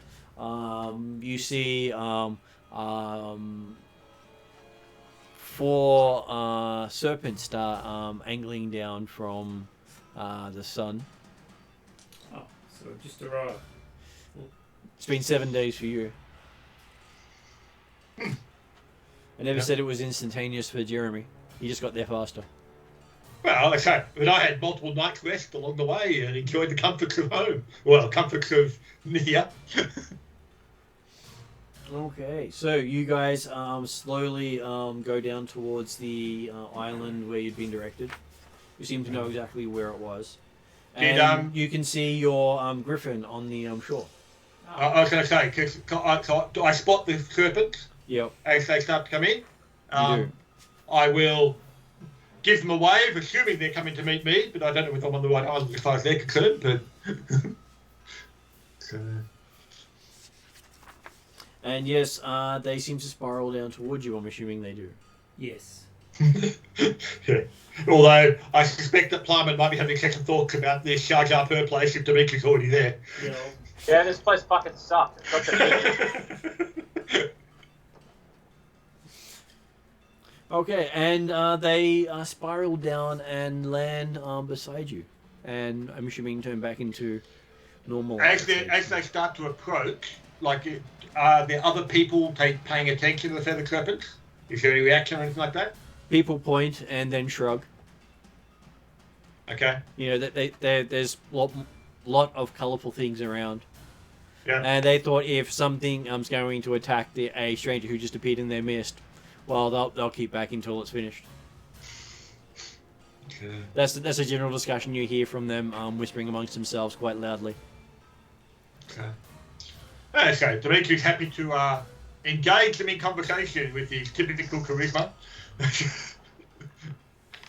Allow them the opportunity to adore him and adulate upon him. So, but then explain that no, do not fear the serpents as they fly in. They are friends. They ask you which caste you belong to. Top Gear UK. I am Dimitri Dimitrios, son of Helev. That does not answer their question. They say, which caste do you belong to?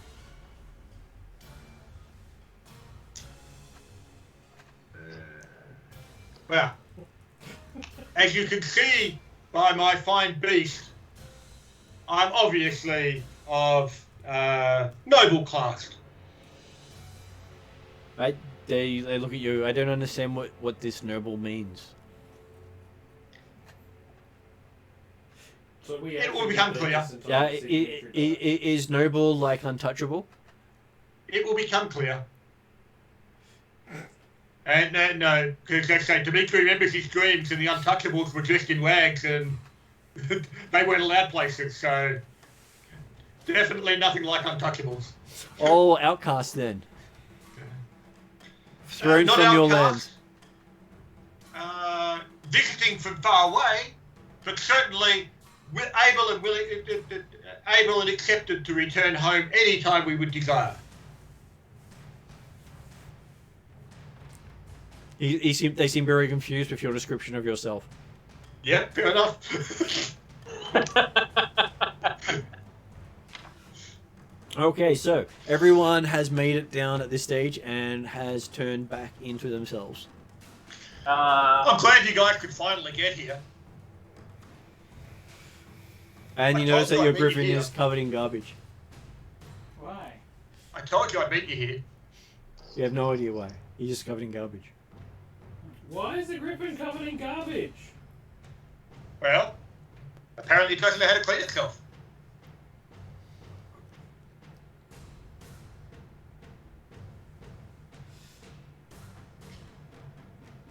It's certainly not like it's been groomed for the last week. Wow. So, do we notice that these people were talking to Dimitri? You notice that most of them were ignoring Dimitri. Right. Should we say hello? Is that Yeah, did they trouble? freak out that a whole bunch of serpents suddenly turned into people? No, that for them it's No, part of because their belief Dimitri system. told you were friendly, so it was all good. Well, Lyman's about to prove Dimitri wrong. Who Dimitri? Well, admittedly, Dimitri didn't say who they were friends of. Not Dimitri.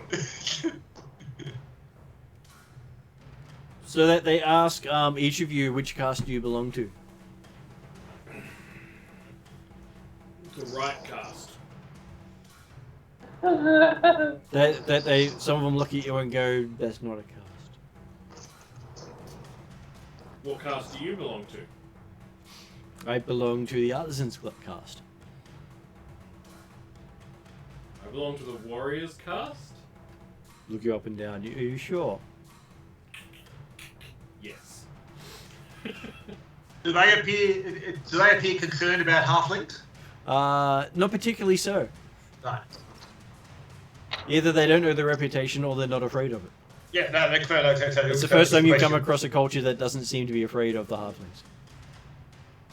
So where does Willie say he fits? You got someone who says he's from the warrior caste. I just pull out all my swords and put them back again, just because I can, you know. Playing sword, hide the sword. You're like, do you want to bundle in with him or not? I can see the look at your face. I'm the Musicians Guild.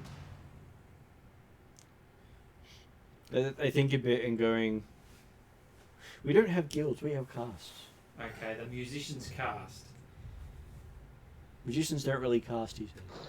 Be an artisan, it would be artisan cast? Yeah, it would be an artisan's cast. It'd be But, artisan. Yeah, that. Give me an insight roll.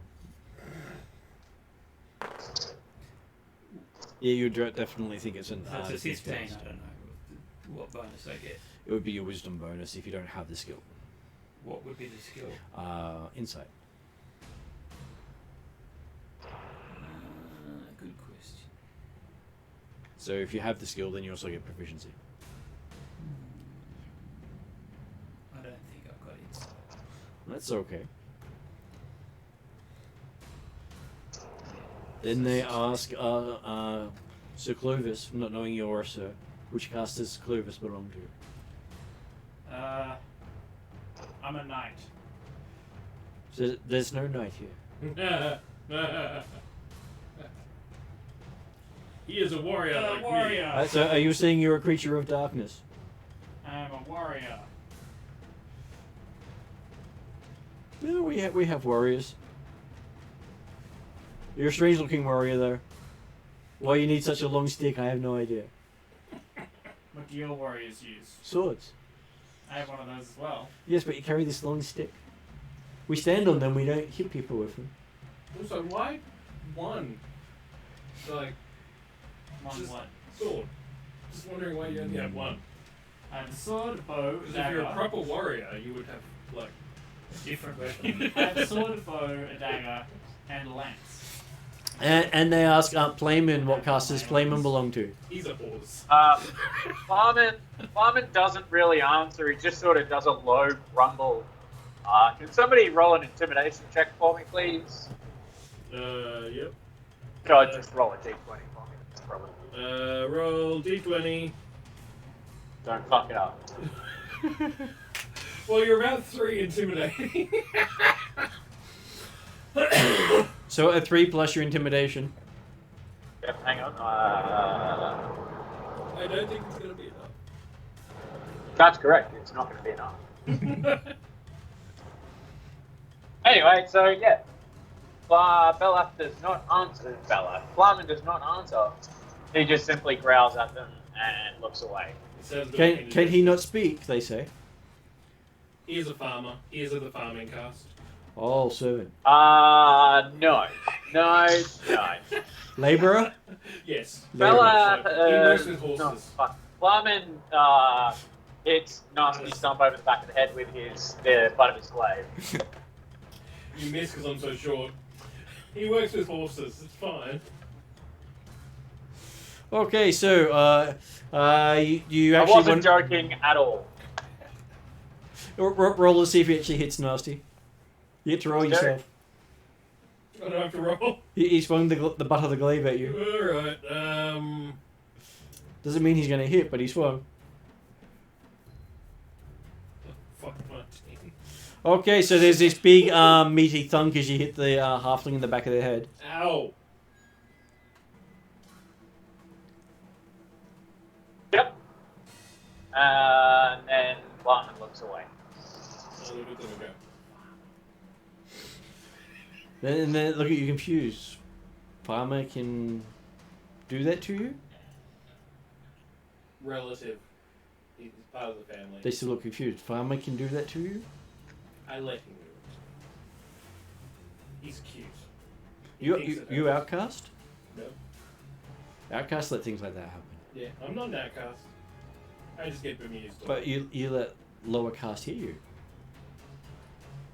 I think you need to start breaking their sticks. Barman turns around and looks at this little shithead that calls him lower caste and waits for him to do it again. What type of cast? Is he higher cast than me? Is that what you're saying? Or is he... Well, if he can hit you with no repercussions, he's a higher caste. But you're saying that as a Hit him farmer back. he'd be lower cast, right? You said he's a farmer, and farmer is lower caste. He You said said- it again! No, he did. He quoted you. Damn it. Alright. They've been not dumb. I'll deal with him later and then I just walk off because... You fucking what? Roll the dice again. Roll it again.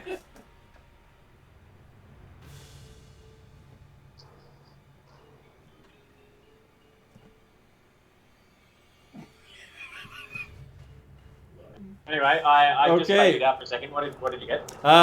He got a natural one. Really? And you swing and miss, and manage to trip over and go splat into the garbage pile nearby. Manure. I hate manure. Alright, so what now, guys? What now? You've just triggered the barbarian. So how many people are actually interacting with the party at the present time in the sense Well, of asking for their casts and things? There is one specifically asking. He's got robes on, And he claims to be the artisan class. and he's says he's from the artisan class. Did he give a name? He did not give his name because he wanted to determine what caste you were before he said much. Because you figure out these people are very much caste focused. Oh, absolutely. I I realise talk that. to him, and I tell him we're not from a caste-based society. Then you're an outcast. The Oh, you fucked up. looking around, is there evidence of palaces or temples or There are. churches? You do see temples and palaces further into the city, and you see the thickest crowds you've seen in any city that you've ever been in inside. It's you couldn't go anywhere without running into 3 or 4 people with every step. Dimitri will say, I believe I understand now what you're looking for, the information you're looking for. Well, as I mentioned, I am Dimitri, son of Halev. Otherwise, potentially in your understanding, this would mean a great representative of the Immortals. He seems to nod and go, "Oh, okay, Holy One." In which case, you might want to keep your lessers in line. Well, they're probably a bit jittery after their long flight. Well, considering you turned them back into people, that was an amazing feat of magic. It was a convenient mechanism to get them here. I'd like to sneeze and turn into a serpent again. Okay. Well, seems to have backfired on that one over there, they say. Well, Okay, I'd rather. The Barman important turns back thing into is, a serpent. the important thing is, in that form, they cannot speak. Well played. Plummet bites Dimitri. Well, I guess there's an attack roll there. Oh my gosh. Yep. Alright, this is roll badly. Come on, roll badly. Please don't. 16. 16 Yeah, plus 8. 24. 24 will hit. 24 is a hit. So, Dimitri gets to make a Constitution saving throw. That's what I'm looking for. Where am I? Plus 4. 18. 18. You seem to be perfectly fine after you've been bitten. And I will bat the snake away as if it was a minor nuisance. Really? Guys, poke the bear more. Hey, Plummet, look, a horse! And I chase after a horse. And yeah, so so I apologise. I have not yet caught your name. My name is Sandu. Sandu. Yeah. Sandu Holy is the Run, artisan cast. and I am the artisan cast. Well, I seek the one known as Dasatra. Oh, the Satra. We need to actually find the right section in there to point you there. I may actually need more time to read ahead because I didn't think you'd get that far. That's okay. They might need to take us back to have a meal with them so that they can tell us. Well, as a player, I'm perfectly happy if you finish a bit early because I'm feeling really tired. So, Okay. Actually, I kind of need to go soon. So we might end up finishing early at this point because that means that I then have a chance to catch up and figure where we got up to because you actually managed to get here in one group. we skipped over 3/4 of the storylines and we don't know what we're up against and we're about to come into the big box. And then you'll have Dimitri be able to tell you what his dreams was if he remembers. Yeah. Dimitri always remembers his dreams, particularly after this one when apparently God trying to send him to him. Because it took him a long time to actually accept the fact that, hey, got to let him in so I can sleep. I always thought that Dimitri spoke to the gods a lot because he felt like he was around equals. Well, no. He accepts their presence. I wouldn't say equal. Yeah. Oh wow. We've unleashed a monster. You have? No, that's just normal Dimitri. It is a normal Dimitri. He did start out as just a humble Treldoran that Look, was, just so you know, that's the son of a cover peasant. of the last book. Oh, yeah. Well, hey, it looks like that's someone we set the halfling against. He's got the multiple swords as well. Yeah, I can take her. What's the problem? No, she looks angry. She's got 4 arms for her 4 swords, but hey, And don't worry that was about that. and that was the person in your final dream cutting down the feathered serpents. Oh, okay. The pheasant servants are like the good people in this story. Well, the feathered serpents are celestials. Well, yeah. Or potentially the feathered serpents were you, so good too. people are a bit ambiguous. Yeah, I don't like that. And the other thing is, celestial doesn't mean good. Devil and demon doesn't mean evil. No. But it does mean opposed to and opposed by Thanatos, Yep. which means that they're on our side, or at least they're against our enemy. That too. Okay, so I will catch people online at a different time so they can race off and do things. Thank you very much, all. And Have a good night. thank you We'll for catch making you it. next week, next Wednesday, Martin, and otherwise, see you in 2 weeks' time, guys. That sounds All right. good. Good night, all. See you later. Thank you very much. Good night. See you guys next time. Yeah.